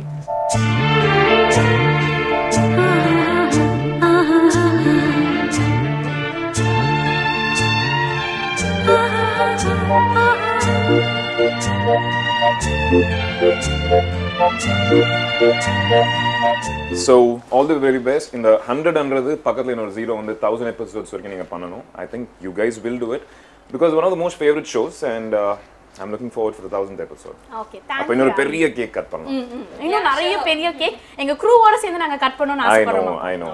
Thanks to the whole team and you guys are rocking. Keep rocking. Okay, எங்களோட 100th எபிசோட double ஸ்பெஷலா மாத்திருக்கீங்க. அது actually இந்த நட்சத்திர வீடியோன்ற செக்மெண்ட் இருக்கு பாத்தீங்களா, அதுல celebrities வந்து அவங்க லைஃபே புரட்டி போட்ட டர்னிங் பாயிண்டா மாத்திருக்க விஷயங்களை தான் ஷேர் பண்ணிருப்பாங்க. எக்ஸாக்ட்லி, நான் பார்த்திருக்கேன் அந்த show. It's very interesting show. So என்னோட லைஃப்ல வந்து டர்னிங் பாயிண்ட் அப்படின்னு சொல்லிட்டு பார்த்தீங்கன்னா, ஐ திங்க் இனிமே தான் நிறைய டர்னிங் பாயிண்ட்ஸ் வரும்னு நினைக்கிறேன். பட் இப்போ வரைக்கும் நடந்தது பார்த்தீங்கன்னா, ஈரம் ஆஃபர் வந்து ஒரு வெரி இன்ட்ரெஸ்டிங் டர்னிங் பாயிண்ட். மிருகம் படம் முடிச்சுட்டு அந்த படம் ரிலீஸ் ஆகிட்டு அந்த படத்தோட ப்ரமோஷன்ஸ்க்காக நான் ஒரு உண்ணாவிரதத்தில் உட்காந்துருந்தேன். நானும் என்னோட ப்ரொடியூசர் அண்ட் டைரக்டர் எல்லாருமே, டோட்டல் க்ரூ ஆஃப் மிருகம். ஜல்லிக்கட்டு வந்து இப்போ பேன் பண்ணிட்டாங்க. எங்கள் படத்தில் ஜல்லிக்கட்டு சீக்வன்ஸ் இருந்துச்சு, அது தூக்கிட்டாங்கன்னு சொல்லிட்டு நாங்கள் எல்லாரும் போயிட்டு உண்ணாவிரதம் ஹங்கர் ஸ்ட்ரைக் பண்ணோம். அதில் வந்த ஃபோட்டோவை பார்த்து அறிவழகன் சார் பேப்பரில் பார்த்துட்டு, ஈரம்க்கு இந்த பையன் கரெக்டாக இருப்பான், அவருக்கு வந்து இவன் தான் மிருகத்தில் நடிச்சான், அதெல்லாம் ஒன்றுமே தெரியாது, இந்த பையன் கரெக்டாக இருப்பான்னு சொல்லிட்டு it shows and he call me up. So அந்த போயிட்டு அப்படி தான் ஈரம் offer happen to me and I think I should thank that press person. அந்த ஃபோட்டோ எடுத்து அந்த ஒரு பேப்பரில் போட்டதுனால தான் எனக்கு ஈரம் ஆஃபரே வந்துச்சு. So that is you know unforgettable turning point அப்படின்னு சொல்லலாம். லைக் தட் மிருகம் offer, that's also like that. நான் இனிஷியலாக வந்து எல்லாருக்கும் தெரிஞ்ச விஷயம் தான், I want to become a pilot.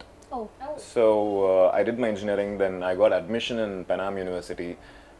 நடந்துட்டு இருக்கும்போது மிருகம் ஸ்கிரிப்ட் எடுத்துட்டு சாமி சார் வந்தார் ஒன் ஃபைன் டே மார்னிங், இந்த மாதிரி ஒரு very special morning. So I thought why not me just you know ஒரு படம் பண்ணிட்டு அதுக்கப்புறம் பைலட் கோர்ஸ் பண்ணலாமே அப்படின்னு சொல்லிட்டு தான் என்னோட பயணம் ஆரம்பிச்சிச்சு சினிமாவில். So I think that is another special day for me. Thanks to both my directors Samy sir and Arivazhagan sir. So அதுவே உங்களுக்கு ஒரு வாழ்க்கையில் டர்னிங் பாயிண்டாகவே அமைஞ்சிருச்சு இல்லையா? ஸோ வந்துட்டு பைலட்டாக ஆக ஆசைப்பட்ட நீங்கள் வந்துட்டு இப்போ மீடியாவாக தான் உங்களோட கெரியராக அந்த அளவுக்கு உங்கள் லைஃப். பேசிக்கலாக நான் எதுக்கு பைலட்னு சூஸ் பண்ண பார்த்தீங்கன்னா, நிறைய ஊர் சுற்றலாம், நிறைய கண்ட்ரீஸ் போகலாம், நிறைய I can keep flying to different destinations.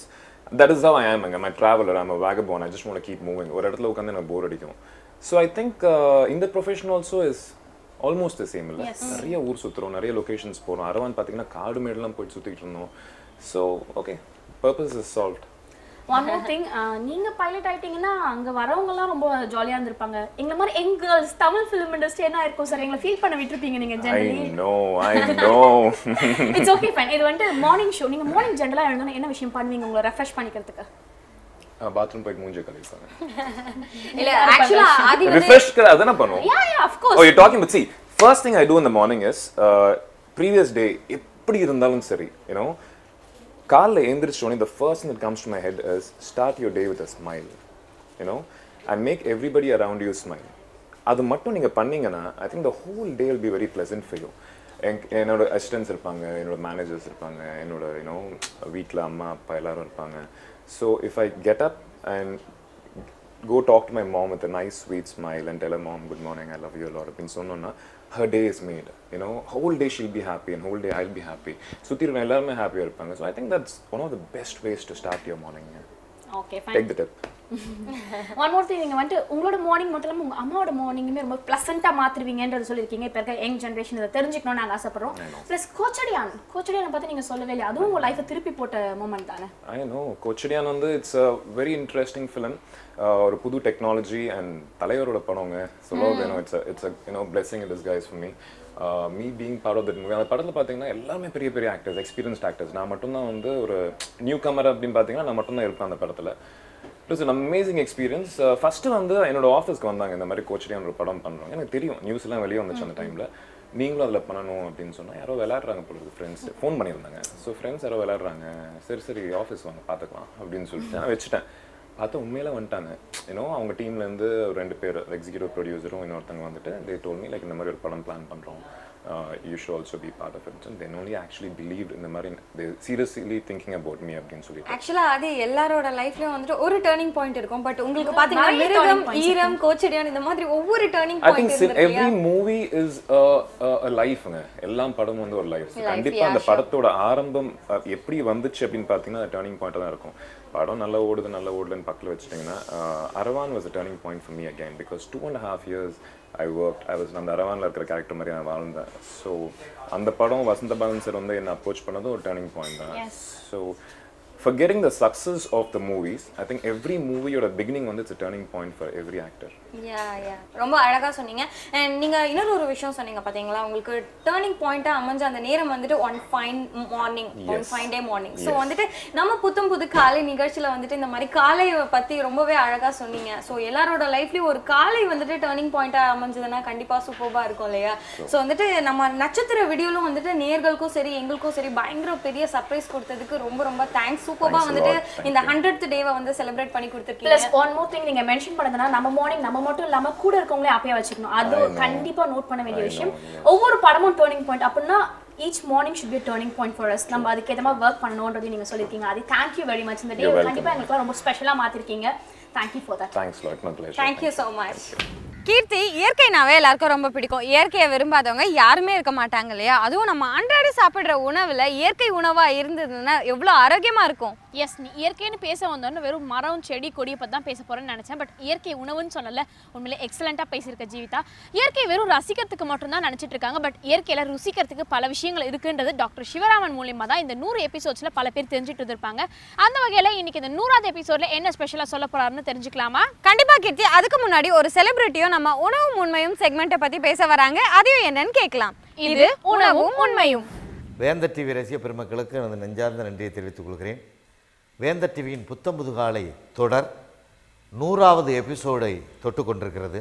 இந்த புத்தம்புது காலை என்ற நிகழ்ச்சியிலே உணவும் உண்மையும் என்ற தலைப்பில் டாக்டர் சிவராமன் அவர்கள் பல விஷயங்களை சொல்கிறார்கள். மனிதனுக்கு உணவு எவ்வளவு அவசியம், உணவை எப்படி மேற்கொள்ள வேண்டும், ஒவ்வொரு உணவு வகைகளிலும் அன்றாடம் உண்ணுகின்ற உணவு வகைகளில் என்னென்ன மருத்துவ குணங்கள் இருக்கிறது, அது எந்தெந்த நோயை கட்டுப்படுத்துகிறது, கீரை வகைகளை பற்றி, பூண்டு வகைகளை பற்றி, பருப்பு வகைகளை பற்றி, இப்படி எல்லா வகையிலும் நான் தினந்தோறும் உண்பதையெல்லாம் பூண்டு, இஞ்சி, இப்படி இதிலெல்லாம் ஒவ்வொரு மருத்துவ குணங்கள் இருக்கிறது, எந்த அளவுக்கு பயன்படுத்த வேண்டும், ஒவ்வொரு உணவு வகையை சேர்ந்த இந்த பொருட்கள் எல்லாம் எந்த விதமான நோய்களை கட்டுப்படுத்துகிறது, இது ஆரோக்கியத்தையும் எவ்வாறு ஆயுளையும் கூட்டி கொடுக்க வாய்ப்பு இருக்கிறது என்பதையெல்லாம் தினந்தோறும் சொல்லி ரசிகர்கள் மக்கத்தில் பெரும் வரவேற்பை பெற்றிருக்கிறது. ஐயா என்ன சொல்கிறாரோ மருத்துவர் ஐயா, அதன்படி உணவை மேற்கொண்டால் ஆரோக்கியம் கூடும், நோய்கள் அகலும், இன்னும் ஆயுள் கூடும். நானும் தொடர்ந்து அந்த நிகழ்ச்சியை பார்த்து கொண்டிருக்கிறேன். சமீப காலமாக நானும் அவர் சொல்வதைப் போல பயன்படுத்தி கொண்டிருக்கிறேன். உண்மையிலேயே ஆரோக்கியமாகத்தான் இருக்கிறது. இதை முன்னாடியே நம்ம பயன்படுத்தவில்லையே என்ற வருத்தம் இருக்கிறது. எனவே இந்த நிகழ்ச்சி தொடர்ந்து நடக்க வேண்டும், இன்னும் பல நிகழ்ச்சி நடக்க வேண்டும். தமிழ்நாட்டில் உள்ள அத்தனை ரசிக பெருமக்களும் இந்த வேந்தர் டிவியினுடைய உணவு உண்மை நிகழ்ச்சியை பார்த்து அவர்கள் ஆயுளையும் ஆரோக்கியத்தையும் நீட்டி அந்த வேந்தர் டிவிக்கு நன்றி சொல்ல வேண்டும் என்று வேண்டி கேட்டுக்கொள்கிறேன். நன்றி, வணக்கம்.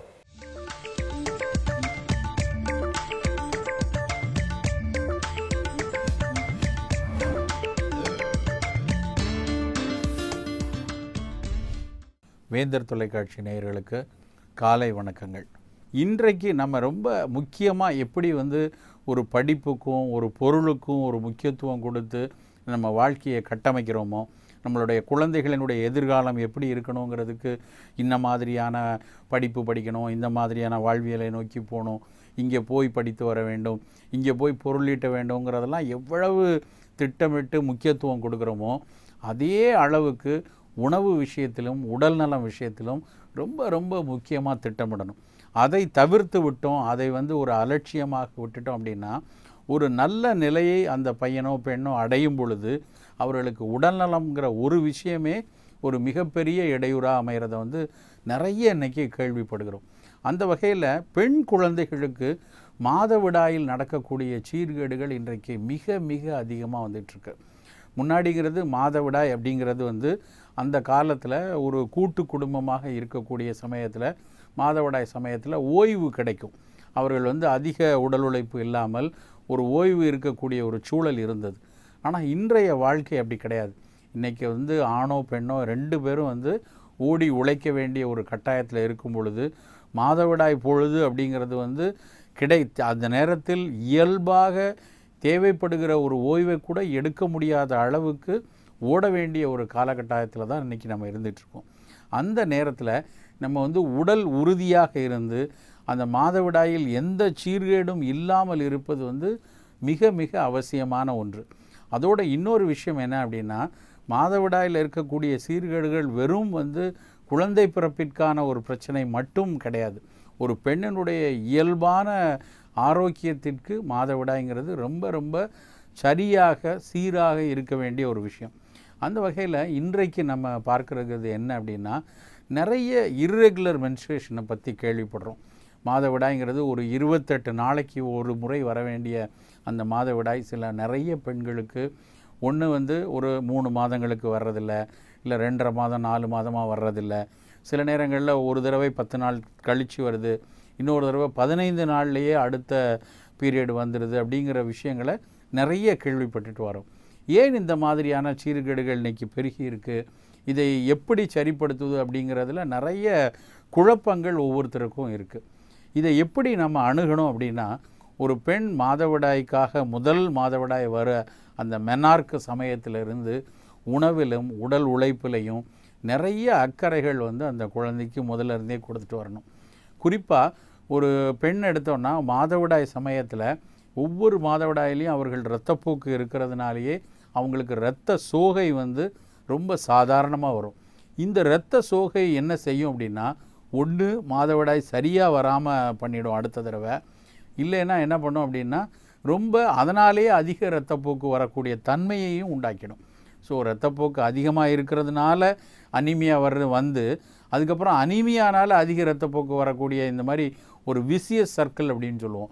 அந்த சர்க்கிளுக்குள்ளே அந்த பெண் மாட்டிக்கிட்டு அந்த மாதவிடாய் காலம் மட்டும் கடைசி மெனப்பாஸ் வரைக்கும் அவர்களுக்கு இந்த பிரச்சனைகளே தொடர்ந்து வர்றது மிகப்பெரிய ஒரு மன உளைச்சலை கூட அந்த பெண்ணுக்கு கொடுத்துரும். அது தவிர ரொம்ப தள்ளி ஒரு 40 நாள் 50 நாள் கழித்து மாதவிடாய் வரும் பொழுது மீண்டும் அது நிற்காதபடி தொடர்ந்து 20 நாள் 25 நாட்களுக்கு மாதவிடாய் போய்கிட்டே இருக்கிறதுனால ஏற்படக்கூடிய மன உளைச்சல், உடலில் ஏற்படக்கூடிய வருத்தம், இதுவும் ரொம்ப சேர்ந்து அந்த பெண்ணுடைய வாழ்வுக்கு ரொம்ப ஒரு துன்பமான ஒரு அனுபவத்தை கொடுக்கும்.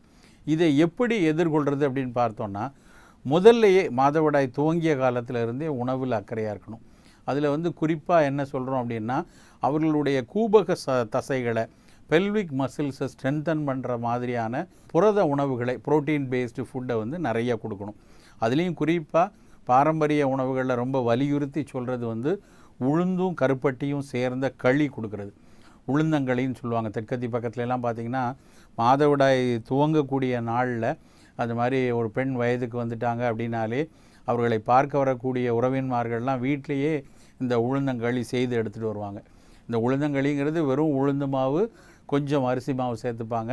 நல்ல பனங்கருப்பட்டியில் பாகு எடுத்து அதில் இந்த மாவை போட்டு நல்லெண்ணெய் விட்டு கிண்டி களியாக உருட்டி எடுத்துகிட்டு வருவாங்க. இந்த களி ரொம்ப இரும்பு சத்து அதிகமாக கொடுக்கும், நிறைய கூடுதல் புரதம் கொடுக்கும் அப்படின்னு மட்டும்தான் ரொம்ப நாள் நினச்சிக்கிட்டு இருந்தாங்க. ஆனால் இன்றைக்கு அதை இன்னும் கூடுதல் ஆய்வு செய்து பார்க்கும் பொழுது அந்த பெண்ணுக்கு தேவையான அந்த ஃபைட்டோ ஈஸ்ட்ரோஜன் கூட அந்த உளுந்தங்களியில் இருக்கக்கூடிய உளுந்த மாவில் கிடைக்கிறத இன்றைய உணவியலாளர்கள் கண்டுபிடிச்சிருக்காங்க. அந்த அளவுக்கு சிறப்பான ஒரு உணவு உளுந்தங்களி. வீட்டில் ஒரு பெண் இருக்கிறாங்க, அவங்களுக்கு மாதம் மாதவிடாய் வருதுன்னா கரெக்டாக அந்த மாதவிடாய் எதிர்பார்க்கக்கூடிய 2-3 நாட்களுக்கு முன்னதாகவே நல்ல உளுந்தங்களியோ இல்லைன்னா உளுந்தங்கஞ்சி இந்த ரெண்டுமே செய்து கொடுக்கலாம். உளுந்தங்கஞ்சி செய்யும் பொழுது இப்போ நம்ம கடையில் தோசைக்கு உருட்டு பருப்பு கிடைக்கிற மாதிரியான பருப்பை வாங்காமல் தொலி உள்ள உளுந்தம்பருப்பு, கருப்பு தொலி உள்ள உளுந்தம்பருப்பு வாங்கி அதை அரிசியோடு சேர்த்து கஞ்சியாக்கி அந்த உளுந்தங்கஞ்சிக்கு தொட்டுக்கிடதுக்கு எள்ளு துவையல் சேர்த்து கொடுக்கணும். அப்போ எள்ளும் அந்த பெண்ணுக்கு நல்லது, உளுந்தும் நல்லது. இந்த உளுந்தங்கஞ்சி எள்ளு துவையலாக வச்சு அந்த பெண்ணுக்கு கொடுத்தோன்னா அவங்களுக்கு சரியாக இந்த மாதவிடாயும் ஒரு 3-4 நாட்களுக்கு சரியான அளவிலான இரத்தப்போக்கு கொடுக்கும். அடுத்த மாதவிடாய் சரியாக வருவதற்கான ஒரு உடல் உறுதியையும் அந்த உளுந்தங்கஞ்சி கொடுக்கும். இது தவிர பெண்ணுக்கு மாதவிடாய் துவங்கிய காலத்திலிருந்து இரும்பு சத்து சரியாக கிடைக்கிறதா அப்படிங்கிறத உறுதிப்படுத்திக்கணும். இரும்பு சத்துன உடனே நம்ம எல்லாருக்கும் ஒரு அயன் டானிக் கொடுக்கணும்னு அவசியம் இல்லை. இன்னொரு விஷயம் என்ன அப்படின்னா, அயன் டானிக் நிறைய கொடுத்தோன்னா தேவைக்கு அதிக அளவில் இரும்பு சத்து போனால் அதுவே ஈரலை பாதிக்கும் அப்படின்னு சொல்கிறாங்க. அதனால் சரியான அளவில் இரும்பு சத்தை பெறுறதுக்கான ஒரு சரியான வழி உணவில் அதில் அக்கறையோடு இருக்கிறது தான். அப்புறம் ரொம்ப சில பேருக்கு வெள்ளைப்போக்கு இருந்துக்கிட்டே இருக்கும் மாதவிடாய்க்கு முன்னாடி. அது மாதிரி வெள்ளைப்படுதல் இருக்கவங்களுக்கு நல்ல வெள்ளை பூசணிக்காய் கூட்டு, ஒயிட் பம்கின்னு நம்ம இப்போ சூறைக்கெல்லாம் வெளியே உடைக்கிறாங்க, தெற்கத்தி பகுதியில் தடியங்கான்னு சொல்லுவாங்க. அந்த வெள்ளை பூசணியை பாசிப்பருப்போடு சேர்ந்து கூட்டு மாதிரி செய்து அந்த பெண் குழந்தைகளுக்கு வாரத்துக்கு 2-3 நாள் கொடுத்துட்டு வந்தோன்னா மாதவிடாய்க்கு முந்தைய அந்த வெள்ளைப்படுதல் பிரச்சனை சரியாகும். ரொம்ப அதிக இரத்தப்போக்கு இருக்குது அப்படின்னா அடிக்கடி வாழைப்பூ செய்து கொடுக்கணும். இந்த வாழைப்பூவை வந்து நல்லா ஸ்டீம் குக் பண்ணிவிட்டு அதில் நல்லா வெங்காயம் தக்காளிலாம் போட்டு ஏதாவது பொரியல் மாதிரியோ கூட்டு மாதிரியோ செய்து கொடுத்தோன்னா அந்த வாழைப்பூவில் நிறைய துவர்ப்புத்தன்மை இருக்கும். துவர்ப்புத்தன்மை அதிக இரத்தப்போக்கு போகிறத குறைக்கும். ஸோ இரத்தப்போக்கு குறையிறத போக்கு அதிகமாக போகாமல் சரியான அளவில் போகிறதுக்கும் அந்த வாழைப்பூ வந்து உதவியாக இருக்கும். ஸோ உணவில் இத்தனை அக்கறைகளையும் முதல்ல இருந்தே எடுத்துகிட்டு வந்தோன்னா மாதவிடாய் சரியான சீரான அளவில் செய்து கொண்டு வரும். உடல் எடை அதிகரிக்காமல் பார்த்துக்கொள்வது, தைராய்டு சுரப்பு இருக்குதா, தைராய்டு சுரப்பு மிக குறைவாக இருக்கிறதா இல்லை அதிகமாக இருக்கிறதா அப்படிங்கிறதையும் சோதித்து கொள்வதும், அவர்களுக்கு இர்ரெகுலர் மென்ஸ்ட்ரேஷனில் ஏதாவது பிரச்சனை இருக்கா, பின்னணி காரணங்கள் ஏதாவது இருக்காங்கிறத தெரிஞ்சுக்கிறதும் அதை முழுமையாக சரி செய்வதற்கு உதவியாக இருக்கும். எப்படியாக இருந்தாலும் ஒரு நல்ல மாதவிடாய் சீராக நடப்பதற்கு உணவு ரொம்ப ரொம்ப உறுதியான மிக அவசியமான ஒன்று. அதை இதுபோல் தேர்ந்தெடுத்து செய்தோன்னா மாதவிடாய்ங்கிறது ஒரு பிரச்சனைக்குரிய ஒரு விஷயமாகவே எப்பொழுதும் இருக்காது. கீர்த்தி, நம்ம இருக்க இந்த அட்மாஸ்பியர் ரொம்ப அழகாகவும் அமைதியாகவும் இருக்கு இல்லையா? இதனால நம்ம மனசுக்கும் சரி மைண்டுக்கும் சரி ஒரு அமைதியான ஃபீலை ஏற்படுத்துதுல்ல? கரெக்டாக சொன்ன ஜீவிதா. பல பேர் நினச்சிட்டு இருக்காங்க நம்ம பாடிக்கு மட்டும் தான் ரிலாக்ஸேஷன் தேவைப்படுதுன்னு சொல்லி நிறைய ஸ்பாலாம் எடுத்துகிட்டு இருக்காங்க. பட் ஆக்சுவலி ஸ்பீக்கிங் நம்ம மனசுக்கும் மைண்டுக்கும் தான் அதிகப்படியான ரிலாக்ஸேஷன் தேவை. இது மாதிரியான சுச்சுவேஷனில் இருக்கும்போது நம்ம மைண்ட் ரொம்பவே ரிலாக்ஸ்டாக இருக்கும்ல?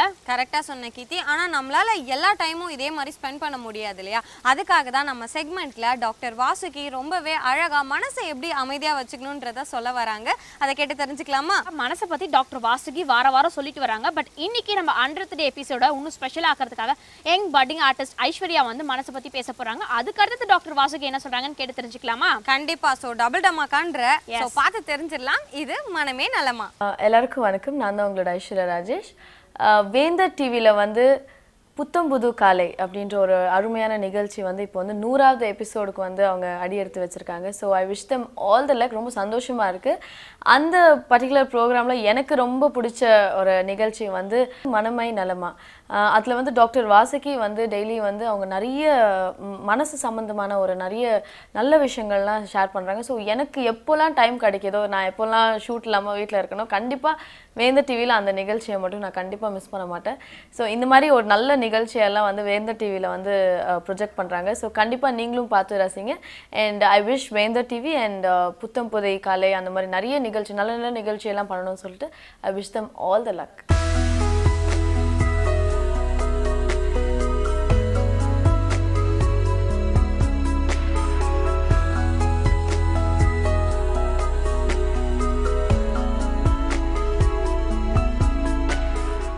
வேந்தர் டிவி நேயர்களுக்கு புத்தம்புது காலை வணக்கம்.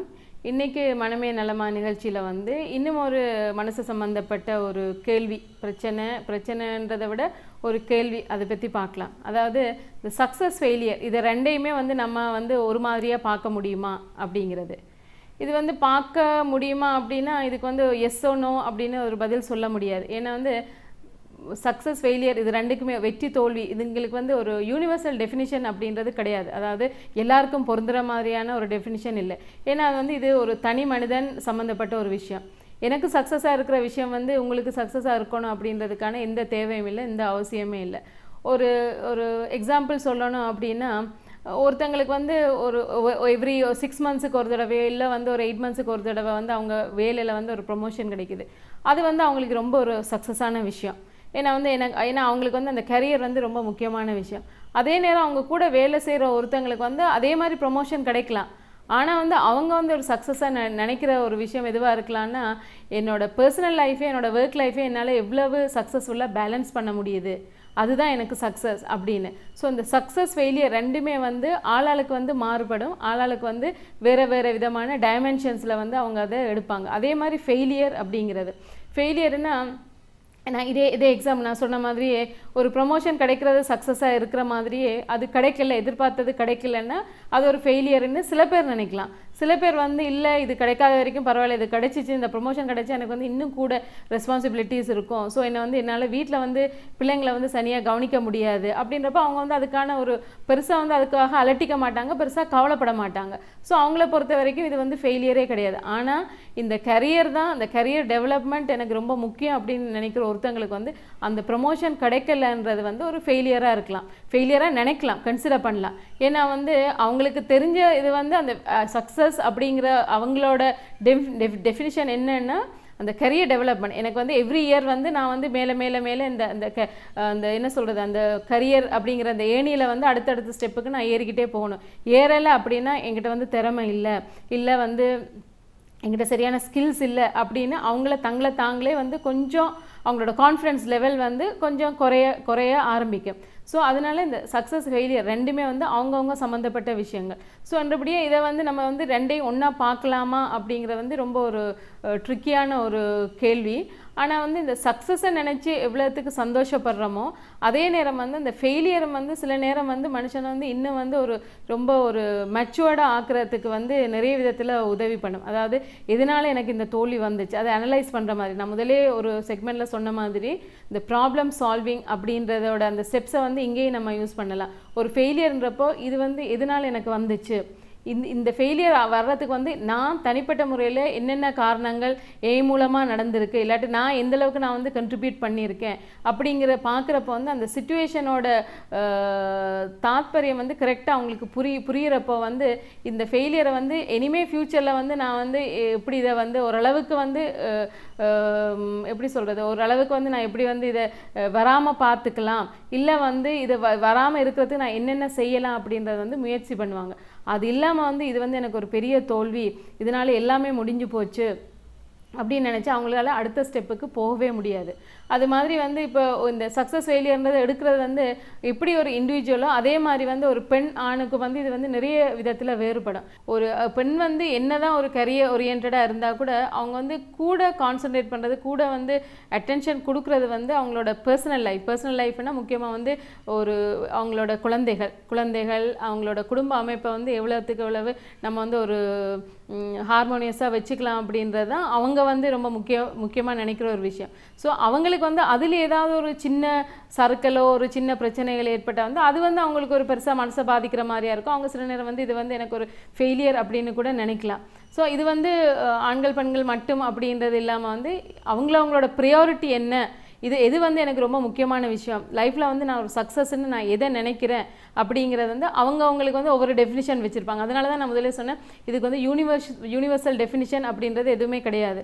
வெற்றி தோல்வி வந்து எனக்கு வெற்றியாக இருக்கிற ஒரு விஷயம் வந்து உங்களுக்கு வந்து இது என்ன பெரிய விஷயம் அப்படின்ற மாதிரியா தோணும். இதுவே வந்து நான் ஒரு ஐயோ இப்படி நடந்து போச்சு, இது எனக்கு ஒரு பெரிய டிசப்பாயின்மெண்ட், எனக்கு ஒரு பெரிய ஃபெயிலியர்னு நினைக்கிற விஷயம் வந்து மற்றவங்களுக்கு வந்து இதெல்லாம் என்ன, எனக்கு வந்த ஃபெயிலியருக்கு இதெல்லாம் ஒன்றுமே இல்லையே அப்படின்றது இருக்கும். ஸோ உங்களோட ப்ரையாரிட்டி உங்களோட வேல்யூ சிஸ்டம், அதாவது உங்களோட ஒவ்வொருத்தருக்கு வந்து ஒரு பர்சனல் வேல்யூஸ் அப்படின்றது இருக்குது. உங்களோட வேல்யூ சிஸ்டத்துக்கு வந்து இது எந்த அளவுக்கு வந்து சரியாக வரல அப்படின்றத வச்சு தான் ஒரு வெற்றி தோல்வி, ஒரு சக்ஸஸ் ஃபெயிலியர் அப்படின்றத வந்து ஒவ்வொருத்தரும் வந்து மெஷர் பண்ணுவாங்க. ஸோ அந்த சக்ஸஸையும் ஃபெயிலியரையும் வந்து ஒரே மாதிரியாக பார்க்க முடியுமா அப்படின்றது வந்து ரொம்ப கஷ்டம்.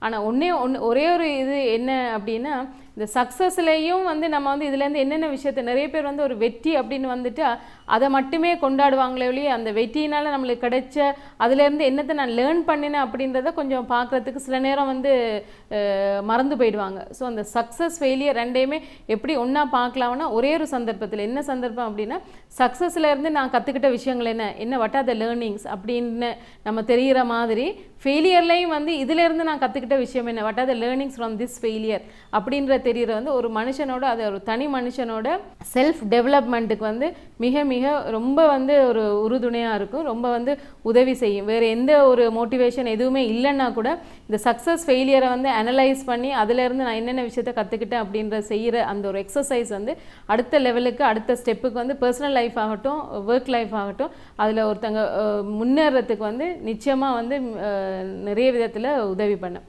ஸோ இன்றைக்கி இது மாதிரி ஒரு மனசம்பந்தப்பட்ட வெற்றி தோல்வி அப்படின்ற ஒரு விஷயத்தை பற்றி பார்த்தோம். இது மாதிரி இனிமேல் வரப்போகிற செக்மெண்ட்லேயும் மனசு சம்மந்தமாக வேறு என்னென்ன பிரச்சனைகள் இருக்குது அப்படின்றத பற்றி பார்க்கலாம். கீர்த்தி, நம்ம உடலை ஃபிட் அண்ட் ஹெல்த்தியாக வச்சுக்கிறதுக்காக பயங்கரமாக யோசிப்போம் இல்லையா? ஜிம் போகணும், எக்ஸசைஸ் பண்ணணும்ட்டு. ஆனால் இந்த மாதிரிலாம் கஷ்டப்படாமல் ஒவ்வொரு நாளும் நம்ம வீட்டில் இருந்தபடியே புது காலை நிகழ்ச்சியில் அதுவும் இந்த செக்மெண்ட்டை பார்த்து பலவிதமான யோகாசனங்களை தானே கற்றுட்டு வரும். எஸ், இந்த 100 நாட்களில் எத்தனையோ விதமான யோகாக்களை நீங்கள் கற்றுட்டு இருந்திருப்பீங்க. அதோட பெனிஃபிட்ஸ் அனுபவிச்சு ரொம்பவே நிம்மதியாக வாழ்ந்துட்டு இருக்கீங்கன்னு நினைக்கிறேன். இந்த 100th எபிசோட ஒரு டபுள் ஸ்பெஷலாக சூப்பரான யோகா சொல்லித்தரத்துக்காக யோகா தெரபிஸ்ட் சரஸ்வதி வாசுதேவன் காத்துட்டு இருக்காங்க. அவங்க என்ன யோகாவை சொல்லித்தர போறாங்கன்னு தெரிஞ்சுக்கலாமா? இது உடலின் மொழி. வேந்த டிவி வியூவர்ஸ் எல்லாருக்கும் வணக்கம். புத்தம்புது காலை நிகழ்ச்சியில் 100th டே. ஸோ தொடர்ந்து பாருங்கள். நான் ரெகுலராக அதை பார்த்துட்ருக்கேன், நீங்களும் பாருங்கள். 100th டே அப்படியே வந்து மேலும் மேலும் வளர வைப்போம். சந்தோஷம், மகிழ்ச்சி.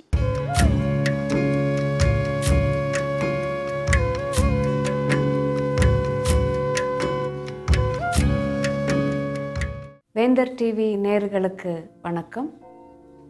இந்த உடலின் மொழி நிகழ்ச்சியில் நம்ம யோக வைத்திய முறையில் யோகா பயிற்சி எப்படி செய்யலான்றதை பார்த்துக்கிட்டு இருக்கோம். போன வாரம் முதுகு வலி, கழுத்து வலி, இரத்த அழுத்தம், கண் சோர்வு, இப்படி சில பிரச்சனைகள் எப்படி தீர்வு காண்றதுன்றதை பார்த்தோம். இப்போ நம்ம பார்க்க போகிறது தோள்பட்டையில் வலியோ இறுக்கமோ இருந்தால் அதுக்கு யோகா பயிற்சி என்ன செய்யலான்றது தான். தோள் பட்டை வந்து, அதாவது ஷோல்டர்ஸ் நமக்கு வந்து ஒரு சுமை தாங்கி மாதிரி. சக்கரை வியாதி இந்த மாதிரி இருந்ததுன்னா நாள் போக போக சில பேருக்கு வந்து ஷோல்டரில் ஸ்டிஃப்னஸ், ரிஜிடிட்டி வரலாம். இதனாலையும் பிரச்சனைகள் இருக்குது. வயதாகும்போது தானாக போஸ்டர் கொஞ்சம் மாறும், அதனாலையும் ஷோல்டர் ஸ்டிஃப்னஸ் வரலாம். இப்போது எல்லாருமே செய்யக்கூடிய சில சிம்பிளான அசைவுகள் நாங்கள் சொல்லித்தரப்போகிறோம். இது வந்து தினமும் நீங்கள் செய்யலாம். ஸ்டிஃப்னஸ் இருந்தால் செய்யலாம், வலி கொஞ்சமாக இருந்தாலும் செய்யலாம். ஆனால் இந்த மூமெண்ட் செய்யும்போது வலி அதிகமாகக்கூடாது. அப்புறம் மூச்சில் கவனம் இருக்கணும். நல்ல விரிவடைகிற மூமெண்ட்ஸில் மூச்சு உள்ளே இழுத்துக்கணும், குறுகிற மூமெண்ட்ஸில் மூச்சு வெளியில் விடணும். இது ரொம்ப முக்கியம். மூச்சு பயிற்சியோடு நீங்கள் சேர்ந்து செஞ்சீங்கன்னா உங்களுக்கு வந்து மெதுவாக இந்த வலியோ இறுக்கமோ குறைய ஆரம்பிக்கும். இப்போது இந்த பயிற்சிகள் எப்படி செய்கிறதுன்றதை பார்ப்போம். தோள்பட்டை, கழுத்து, கை எல்லாம் தளர்வாக இருக்கட்டும். இந்த ஆசனம் செய்யும்போது மூச்சை உள்ளே இழுக்கும்போது வலது கையை லேசாக முன்பக்கமாக மேலே தூக்குங்க. மூச்சு வெளியில் விடும்போது கையை கிழக்கணும்.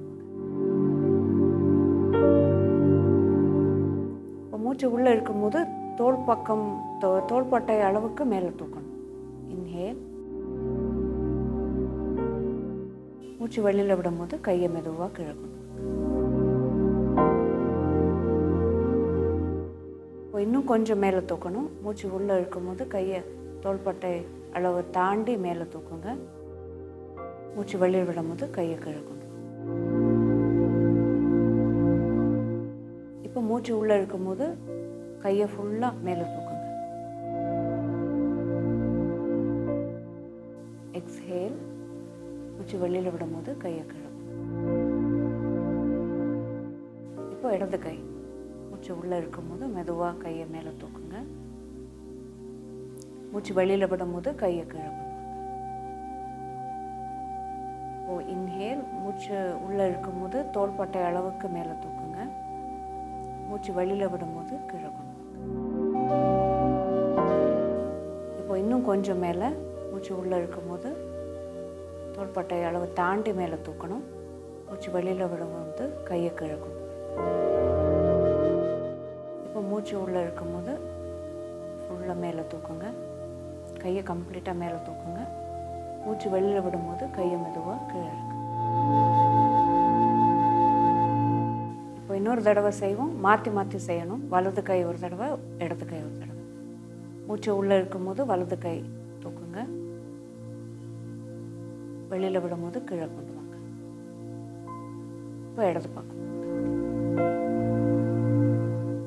தோள்பட்டை, கை, கழுத்து எல்லாம் ரிலாக்ஸ்டாக இருக்கணும், தளர்வாக இருக்கணும். மூச்சில் கவனம் இருக்கணும். கையை மேலே தூக்கும்போது மூச்சை உள்ளே இழுத்துக்கிறீங்க நல்லா. கையை கீழே கொண்டு வரும்போது மூச்சு வெளியில் விடும்.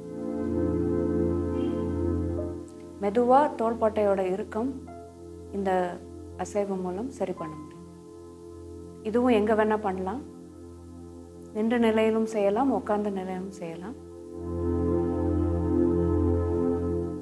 அசைவில் எவ்வளோ கவனம் இருக்கோ அதை விட அதிகம் கவனம் மூச்சில் இருக்கணும்.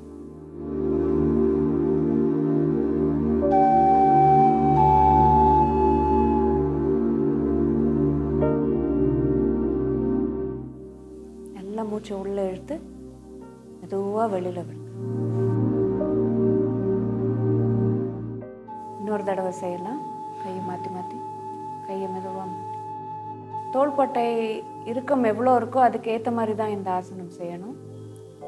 கையை கொஞ்சம் தூரம் தூக்கும் போது இப்போவே வலி வந்ததுன்னா இதுக்கு மேலே கையை தூக்க வேண்டாம். சில சமயம் ஒரு தோள்பட்டை ஃப்ரீயாக இருக்கும், இன்னொரு தோள்பட்டை இறுக்கமாக இருக்கும். அதுக்கு ஏற்ற மாதிரி இந்த மூமெண்ட் செய்யலாம்.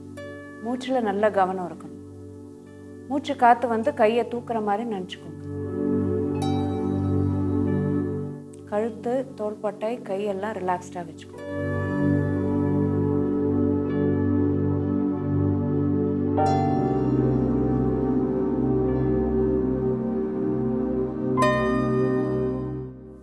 எல்லாம் மெதுவாக மேலே தூக்குங்க. எந்த அளவுக்கு உங்களால் தூக்க முடியுமோ வலி இல்லாமல் அந்த அளவுக்கு கையை உயர்த்தினா போதும்.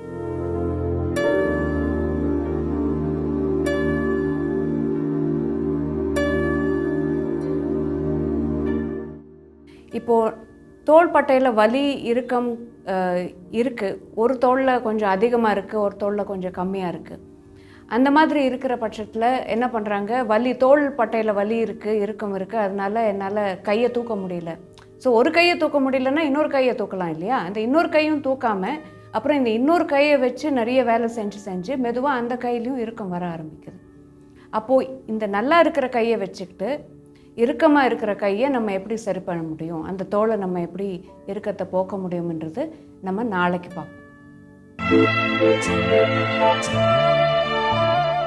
ஜீவிதா புத்தம் புது காலையோட 100th எபிசோட்னு சொல்லியாச்சு. நம்ம ஃபைனல் செக்மெண்ட் வரைக்கும் வந்துட்டோம். இது வரைக்கும் பார்த்த எல்லா செக்மெண்ட்டும் ரொம்ப ஸ்பெஷலாக இருந்துச்சு. பட் இந்த செக்மெண்ட் டபுள் ஸ்பெஷல் தான் சொல்லணும். பிகாஸ் காரணம் என்னன்னு பார்த்தோன்னா, இது வரைக்கும் பார்த்துட்டு இருந்த செக்மெண்ட்ஸ் எல்லாமே வந்துட்டு பார்த்துட்டு இருக்க ஆடியன்ஸுக்கு எல்லாம் வாழ்ந்துட்டு இருக்கவங்களுக்காக இருக்கும். பட் இப்போ நம்ம பார்க்க போகிற செக்மெண்ட் 2 பேருக்குன்னு சொல்லலாம். யாருக்குன்னா அம்மாக்கு, அது மட்டும் இல்லாமல் வயிற்றுல இருக்க குட்டி பாப்பாக்கும் சேர்த்து. ரொம்பவே அழகாக சொன்ன கீர்த்தி. ஒவ்வொரு வாரமும் இந்த செக்மெண்ட்டில் டாக்டர் கமலா செல்வராஜ் ப்ரெக்னன்சி டைமில் லேடிஸ் எப்படி இருக்கணும், அது மட்டும் இல்லாமல் கருவில் இருக்கிற குழந்தைங்களையும் எப்படி பார்த்துக்கணுன்றதை ரொம்பவே அழகாக சொல்லுவாங்க. ஸோ அந்த வகையில் இன்னைக்கு என்ன சொல்கிறாங்கன்னு கேட்கலாமா? அது மட்டும் இல்லை, லட்சுமி ராமகிருஷ்ணன் வந்து பல விஷயங்கள் நம்மக்கிட்ட பகிர்ந்துக்க போகிறாங்க. அதுக்கடுத்தது கமலா செல்வராஜ் மேம் என்ன சொல்கிறாங்கன்னு கேட்டு தெரிஞ்சுக்கலாம். இது அழகின் அழகில் தாயின் மடியில். வேந்தர் டிவி சக்ஸஸ்ஃபுல்லாக 100 days செலிப்ரேட் பண்ண போகிறாங்க. த ஹோல் டீமுக்கு, சேனலுக்கு என்னோட வாழ்த்துக்கள், கங்க்ராச்சுலேஷன்ஸ். இன்னும் மேலும் மேலும் நீங்கள் சக்ஸஸ்ஃபுல் ஆகணும், நல்ல ப்ரோக்ராம்ஸ் மக்களுக்கு கொடுக்கணும், and 1000 days 10,000 days million days celebrate பண்ணணும். All the best. புத்தன் புது காலை, அதில் தாயின் மடியில் இந்த ப்ரோக்ராம் நான் பார்த்துருக்கேன். டாக்டர் கமலா செல்வராஜ் அவர்களை பற்றி நான் சும்மா இன்ட்ரடக்ஷனே தேவையில்லை, அவர்களை பற்றி சொல்ல வேண்டாம். எத்தனையோ பேருக்கு என்ன சொல்கிறது, கிஃப்ட் ஆஃப் உமன்ஹுட், அந்த ஒரு குழந்தை பாக்கியத்தை அவங்க கொடுத்துருக்காங்க. I think it's a wonderful program.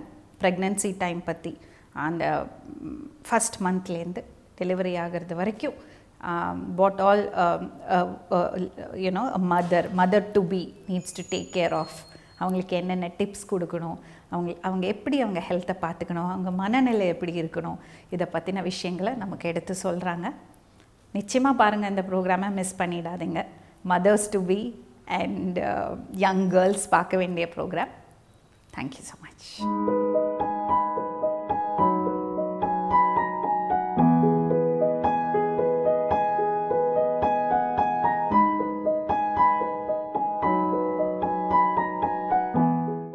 வணக்கம். இன்று உங்களோட 100வது நாள். வேந்தர் டிவிக்கு என்னோடய வாழ்த்துக்கள். அந்த 100வது நாளில் நானும் உங்களோட பங்கு கொள்கிறேன்றது ரொம்ப சந்தோஷமாக இருக்குது. இன்று வந்து உங்களுக்கு சாதாரண நார்மல் டெலிவரி பற்றி சொல்ல போகிறேன். அதுக்கப்புறம் சிசேரியன் பற்றி சொல்ல போகிறேன். அப்புறம் குறை பிரசவம் பற்றி சொல்ல போகிறேன். Okay, first what is normal delivery? கடவுளாக பார்த்து இயற்கையாக ஒரு குழந்தை வந்து பெறுவதற்குன்னு ஒரு வழி வகுத்து வச்சுருக்கேன். அதுதான் பெஸ்ட்டு. நேச்சர் என்ன செலக்ட் பண்ணுறதோ அதுதான் என்றைக்குமே பெஸ்ட்டு. ஆனால் இந்த காலத்தில் வந்து பல காரணங்களால் பல பேர்களுக்கு வந்து சிசேரியன் ஆப்ரேஷன் செய்து குழந்தை பெற்றுக்கொள்ள வேண்டியிருக்கு. ஏன் அப்படி? அதை பற்றி தெரிஞ்சுக்கலாமா? ஏன்னா அந்த காலத்தில் வந்து ஒரு லேடி வந்து வெளியில் வேலைக்கு போகல, ஆனால் வீட்டுக்குள்ளே வேலை பண்ணினா. அப்போ வந்து டேபிள் சேர்ஸ் கிடையாது, எல்லாமே தரையில் தான். ஸோ அவள் குனிஞ்சு குனிஞ்சு எல்லாருக்கும் பரிமாறுவா சாப்பாடு. அதே மாதிரி தரையில் உட்காந்து அருவாமனை வச்சுட்டு காய்கறி வெட்டுவாங்க. அவங்க குனிஞ்சு நிமிந்து அவங்க இடுப்பு வந்து அது இன்டைரக்ட்லி உங்களுக்கு ஏரோபிக் எக்ஸசைஸ் மாதிரி ஆகுது. அப்புறம் தண்ணி வந்து ரொம்ப தூரம் போய் கிணத்துல தண்ணி எடுத்துகிட்டு வரணும். நான் ஆற்றுல போய் குனிஞ்சு மொண்டு குடத்தில் தண்ணி எடுத்துகிட்டு வரணும். அதே அவ்வளோ தூரமும் திருப்பி நடந்து வருவாங்க. அவங்க ஜாயின்ஸ்க்கு வந்து நல்ல மொபிலிட்டி, நல்ல விரீரத்தன்மை வந்து உண்டு. அதனால் இயற்கையாகவே அவங்களுக்கு இந்த மாதிரி ஆப்ரேஷனே அந்த காலத்தில் தெரிய வாய்ப்பே கிடையாது. ஸோ அவங்க கடைசி மட்டும் வேலை பண்ணிகிட்டே இருப்பாங்க. பிரசவ வலி வந்தோடனே அப்படியே ஒரு மரப்பு ரூம் வச்சுருப்பாங்க. அங்கே டெலிவரி ஆகிட்டு 3வது நாளில் திருப்பியும் வீட்டு வேலையை பண்ண ஆரம்பிச்சிடுவாங்க. இப்போ என்னடான்னா எல்லாமே தலைகீழாக மாறிடுது. பெண்கள் வந்து வேலைக்கு போகிற நிலைமையில் அவங்களுக்கு வந்து கம்ப்யூட்டர் ஸ்பெஷலி அந்த மாதிரி job, day and night job இருந்தால் உட்கார்ந்த இடத்துலேருந்தே அவங்க வேலை பண்ணுறாங்க. அப்புறம் டேபிள் சேர் வந்தாச்சு, குனிகிற சான்ஸே கிடையாது. நோ அருவாமனை, டேபிளில் உட்காந்து காய்கறி வெட்டுறாங்க. ஸோ அந்த பெண்டிங் அண்ட் கெட்டிங் எக்ஸசைஸ் வந்து ஒரு fashion aerobic, you have to go to ஜிம்ங்கிற மாதிரி ஆயிடுச்சு. ஸோ இயற்கையான எக்ஸசைஸ் வந்து அந்த லேடிக்கு கிடைக்காதனால அவள் இடுப்பெலும்பு வந்து ஃபிக்ஸ்ட் ஆகிடுறது. அதுக்கு வந்து அந்த விரீரத்தன்மை கிடைக்கிறதே இல்லை. ஸோ அந்த குழந்தை வந்து அந்த விலகி கஷ்டப்பட்டு இப்படி வரா மாதிரி அது வர சான்ஸ் இல்லாமல் கடினமான பகுதியில் தலைப்பகுதி மாட்டிக்கொண்டால் அந்த குழந்தைக்கு வந்து பிராணவாயு சரியாக விடாமல் அதுக்கு மூச்சு திணறல் ஏற்பட்டு எமர்ஜென்சி அவசர ஆப்ரேஷன் சிசேரியன் செக்ஷன் சொல்லி எடுத்து கொண்டு போகிற நிலைமை ஏற்படுறது. அதனால் இப்போ இந்த காலத்தில் நவீன மருத்துவ வசதியால் ஸ்கேன், ஒளி அலை கதிர், அந்த விஞ்ஞான டெவலப்னால எல்லாமே முன்னால் அறியக்கூடிய சக்தி எங்களுக்கு இருக்கிறது. அது வந்து படிப்பு அனுபவத்தாலேயும் படிப்பாலேயும் அது வருது. அதனால் இந்த காலத்தில் நியாயப்படி ஒரு பெண் வந்து இரத்தப்போக்குனால் இறந்து போகிறதுக்கு வாய்ப்பே கிடையாது. ஏன்னா இரத்தப்போக்கை கட்டுப்படுத்த மருந்து உண்டு, ரத்தம் கொடுக்கறதுக்கு உங்களுக்கு ரத்த பேங்க்ஸ் இருக்காங்க. அதே மாதிரி ஒரு நார்மல் டெலிவரி அப்படிங்கிறச்சு ஒரு பெண் வந்து அந்த பிரசவ வலி வரதை வந்து கொஞ்சம் என்னன்னு தெரிஞ்சுக்கணும். எப்படி நார்மல் டெலிவரி வருது, அந்த பெரிய கர்ப்பப்பை வந்து குழந்தை தலை வெளியில் வருது இல்லையா, அது வந்து அந்த தசை நார்கள், அந்த கர்ப்பப்பையிலேருந்து தசை நார்கள் இப்படியும் இப்போ வந்து பூ தொடுத்த மாதிரி இப்படி போகும். ஸோ அது வந்து சுருங்க ஆரம்பிக்கும். அது வரைச்சி அதுக்கு வந்து வலி உண்டாகும். அந்த வலி வந்து அந்த குழந்தை வந்து மொத்தமாக அடியில் தள்ளுற மாதிரி. ஒரு 100 பேர் உட்காந்துட்டு உங்கள் மேலே உட்காந்து அமுக்கினா இப்படி அந்த குழந்தைக்கு உசுர் போகிற மாதிரி அவ்வளோ வெயிட்டை தாங்கிறதுக்கு கடவுள் வந்து தண்ணி பை சுற்றி வச்சுருக்காங்க, பனி குட நீர். ஸோ ஓரளவு இவ்வளோ ஒரு 9 to 10 அந்த மாதிரி ஒரு மெஷர்மெண்ட்டில் குழந்தைய சுற்றி உங்களுக்கு தண்ணி இருக்குது. எவ்வளோ நீங்கள் வெயிட் வச்சு அழுத்தினா கூட அந்த தண்ணி வந்து அந்த ப்ரெஷர் வந்து குழந்தை மேலே படாமல் காப்பாற்றுறது அந்த குழந்தைய. ஸோ அந்த பனிக்கூட நீர் வந்து ரொம்ப முக்கியம். ஸோ அந்த மாதிரி சமயத்தில் தான் அந்த பனிக்கூட நீர் உடஞ்சிடுச்சுன்னா 6 ஹவர்ஸ்க்குள்ளே, அதுதான் பாதுகாப்பு கூட. யோனி குழாய் வஜனால நிறைய கிருமிகள் இருக்குது. இந்த மினிட் அந்த பனிக்கூடம் உடைந்ததுன்னா அந்த கிருமிகள் வந்து மேல் நோக்கி 6 மணி நேரத்தில் நஞ்சு குடத்தை குழந்தைய இன்ஃபெக்ட் ஆகிடும். அந்த குழந்தைக்கு வந்து சிக்னஸ் வந்துடும், ஆம்னியோடைட்டிஸ்னு இன்ஃபெக்ஷன், அப்புறம் கர்ப்பப்பை ஃபுல்லாக சீயாக வழியும். ஸோ பனிக்கூடம் உடைந்த உடனே 6 மணி நேரத்துக்குள்ளே டெலிவரி ஆக விடணும். அப்படி ஆகலைன்னா நீங்கள் வந்து சிசேரியன் பண்ணணும். ஸோ நாங்கள் உடனே ஹை ட்ரிப்ஸ் போடுவோம், ஆன்டிபயோட்டிக்ஸ் போடுவோம், நார்மல் டெலிவரி பண்ண உடனே சிசேரியன் பண்ணிடுவோம்.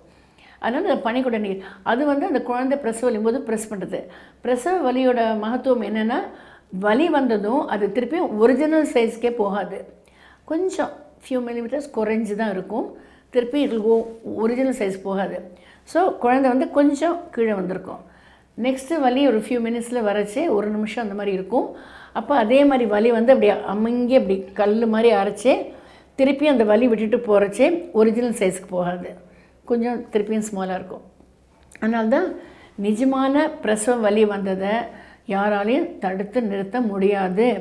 பொய் வலி சுமாராக பிரசவ வலியோ இல்லையோன்னு சந்தேகப்படுற வலியை நாங்கள் மருத்துவ ரீதியாக ட்ரிப்ஸில் வலி நிறுத்துகிற மருந்து போட்டு ஓரளவு எங்களால் கட்டுப்படுத்த முடியும். அதனால தான் இந்த குறை பிரசவம் வர்றவங்க முதலியே கொஞ்சம் வந்துடணும். இப்போ இந்த பிரசவ வலிங்கிறது நாம் வந்து இப்போ வச்சுருக்கோம், இந்த டேட்டை நாங்கள் குறிப்பிச்சு கொடுக்குறோம். இப்போ ஓகே டிசம்பர் 1 கொடுக்குறோம். ஆனால் 15% ஆஃப் த கேசஸ் மட்டும்தான் அந்த டிசம்பர் 1ங்கிற நாளில் டெலிவரி ஆகும். அதனால் முக்கால்வாசி பேருக்கு முதலையே வலி வந்துடும். ஒரு வாரம் 10 நாள் முன்னாலே வரும், ஒரு 5%க்கு வந்து அப்புறம் வரும். பட் இந்த காலத்தில் சாதாரணமாகவே நாள் தவறி பிறக்கிற குழந்தை நல்லதில்லை. நாளுக்கு முன்னால் பிறக்கிறது பரவாயில்ல. உங்களுக்கு அந்த நாள் ஆக ஆக நஞ்சுக்கும் வயது கூடுறது. வயது கூடும்போது அதில் வந்து ரத்த ஓட்டம் வந்து குறைய ஆரம்பிச்சிருது. ரத்த ஓட்டம் குறையிறச்சு அதில் உள்ள சுண்ணாம்பு சத்து படிய ஆரம்பிக்கிறது. அப்போ அந்த ஃப்ரீயாக ரத்தம் ஓட்டத்தை வந்து குழந்தைக்கு தடுத்துடுறது. ஸோ குழந்தைக்கு வந்து பிராணவாயு அவஸ்தை ஏற்படுறது. ஸோ எப்போதுமே குறிப்பிட்ட டேட்டுக்கு அன்றைக்கி ஒரு வாரம் 10 நாள் 15 நாள் 20 நாள் ஒரு மாதம் கூட முன்னால், பட் நெவர் டியூ டேட்டுக்கு தள்ளி விடுறது நல்லதே கிடையாது. மூளை அஃபெக்ட் ஆகிறதுக்கு வாய்ப்பு ஜாஸ்தி. நிறைய சிசேரியனில் போகும். சிசேரியன் போகிறச்சே அந்த மூச்சு தண்ணீர் எடுக்கிறதுனால அதுக்கு வந்து மென்டல் ரிட்டார்டேஷன், செரிபெல்லா பால்சி, அவசரத்துக்கு ஆயுதம் போட்டு எடுத்தால் அதனால் பல கோளாறுகள். இதெல்லாம் இந்த காலத்தில் அத்தி புத்த மாதிரி 1 2 பெற்றுக்கிற காலத்தில் இந்த மாதிரி அசம்பாவிதம் ஏற்படாமல் பார்த்துக்கொள்வது ரொம்ப நல்லது. ஒரு மாதம் அந்த கொடுத்த டேட்டுக்கு முன்னாலேருந்து நீங்கள் எல்லாமே எதிர்பார்ப்புடன் இருக்கிறீங்க. அண்ட் அந்த சமயம் ரொம்ப தூரம் போகிறது, வெளி இடத்துக்கு போகிறது, அந்த பஸ்ஸில் போகிறது அதெல்லாம் இருக்கக்கூடாது. ஸோ ஜாக்கிரதையாக இருக்கணும். ஏன்னா டக்குன்னு பிரசவலி வந்துட்டுனா உடனே ஆஸ்பத்திரிக்கு போகிற மாதிரி நீங்கள் பார்த்துக்கணும். இல்லைன்னா உங்களுக்கு கேள்விப்பட்டிருப்பீங்க, ட்ரெயினில் டெலிவரி ஆச்சு, ஆட்டோவில் டெலிவரி ஆச்சு, பஸ்ஸில் டெலிவரி ஆச்சு. கேட்க அசிங்கமாக இருக்குல்ல, சுத்தமாக கூட இருக்குது. ஏன்னா அதிலலாம் டெலிவரி ஆச்சுன்னா டெட்டனஸ்ங்கிற ஆர்கனிசம் இருக்குது. அந்த ஆர்கனிசம் வந்து அந்த லேடியை பாதித்து அந்த விரப்பு டெட்டனஸ்ங்கிற வியாதி வந்து குழந்தையும் இறக்கக்கூடும், தாயும் இறக்கக்கூடும். ஸோ இதெல்லாம் இந்த காலத்தில் வந்து நம்ம நடக்க விடக்கூடாது. ஸோ அகெயின் இப்போ பிரசவ வலி எப்படி ஆரம்பிக்கிறது உங்களுக்கு தெரியணுமா? லைட்டாக முதுகில் வந்து பின்னால் வந்து இடுப்பு கிட்ட கொஞ்சம் லைட்டாக வலிக்கும். அந்த வலிக்கிற சமயம் வந்து வயிறு வந்து கல் மாதிரி ஆகும். சாதாரணமாக கடைசி 3 மாதத்துக்குமே இது இருக்குது. இந்த மாதிரி பேக் பெயின் இருக்காது. ஆனால் இந்த கர்ப்பப்பை வந்து கல்லாயிட்டு விரிகிற மாதிரி இருக்கும். அது வந்து வலி இல்லாத கன்ட்ராக்ஷன்.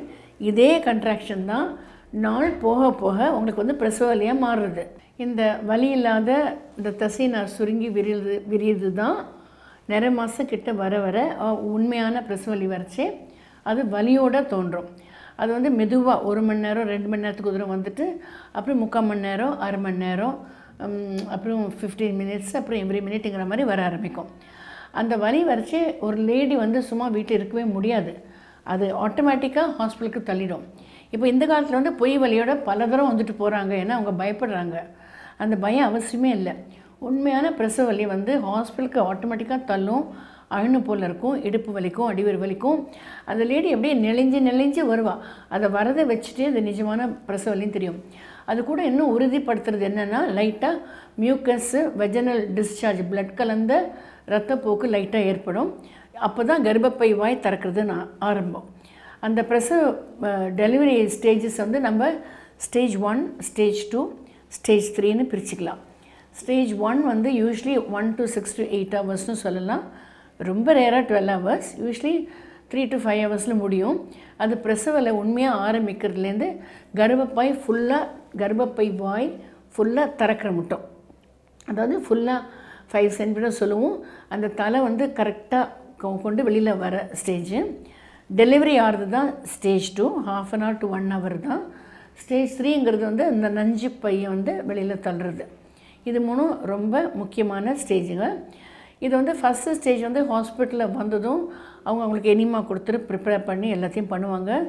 ஏன்னா வயத்தையும் சுத்தம் பண்ணி வைக்கணும். ஒரு எமர்ஜென்சி சிசேரியன் ஆச்சுன்னா என்ன பண்ணுறதுங்கிறனால எதுக்குமே அந்த ஹாஸ்பிட்டல் சிசேரியன் பண்ணக்கூடிய வசதி உள்ள இடத்துக்கு தான் முதல் பிரசவம் என்றைக்குமே போகணும். இன்ஃபேக்ட் எல்லா பிரசவமும் அவசர சர்ஜரி செய்ய பண்ணக்கூடிய இடத்துக்கு மட்டும்தான் போகணும்.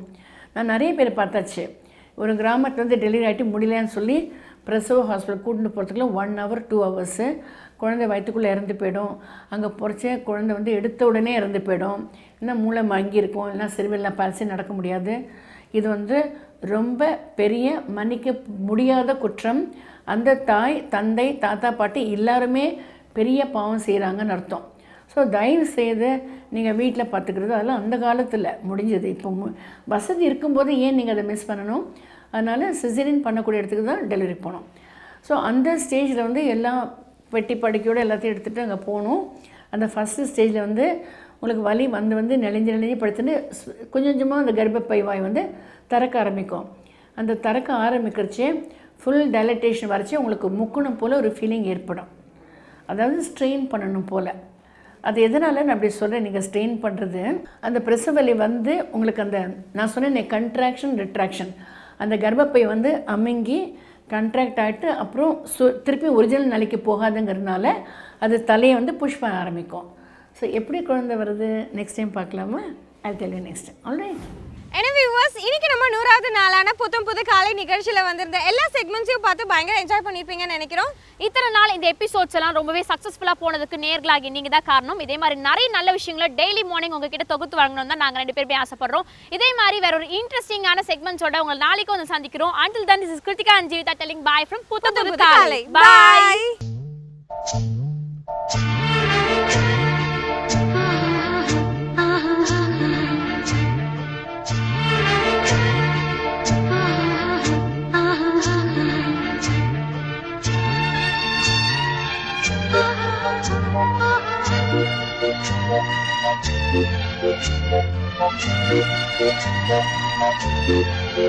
you.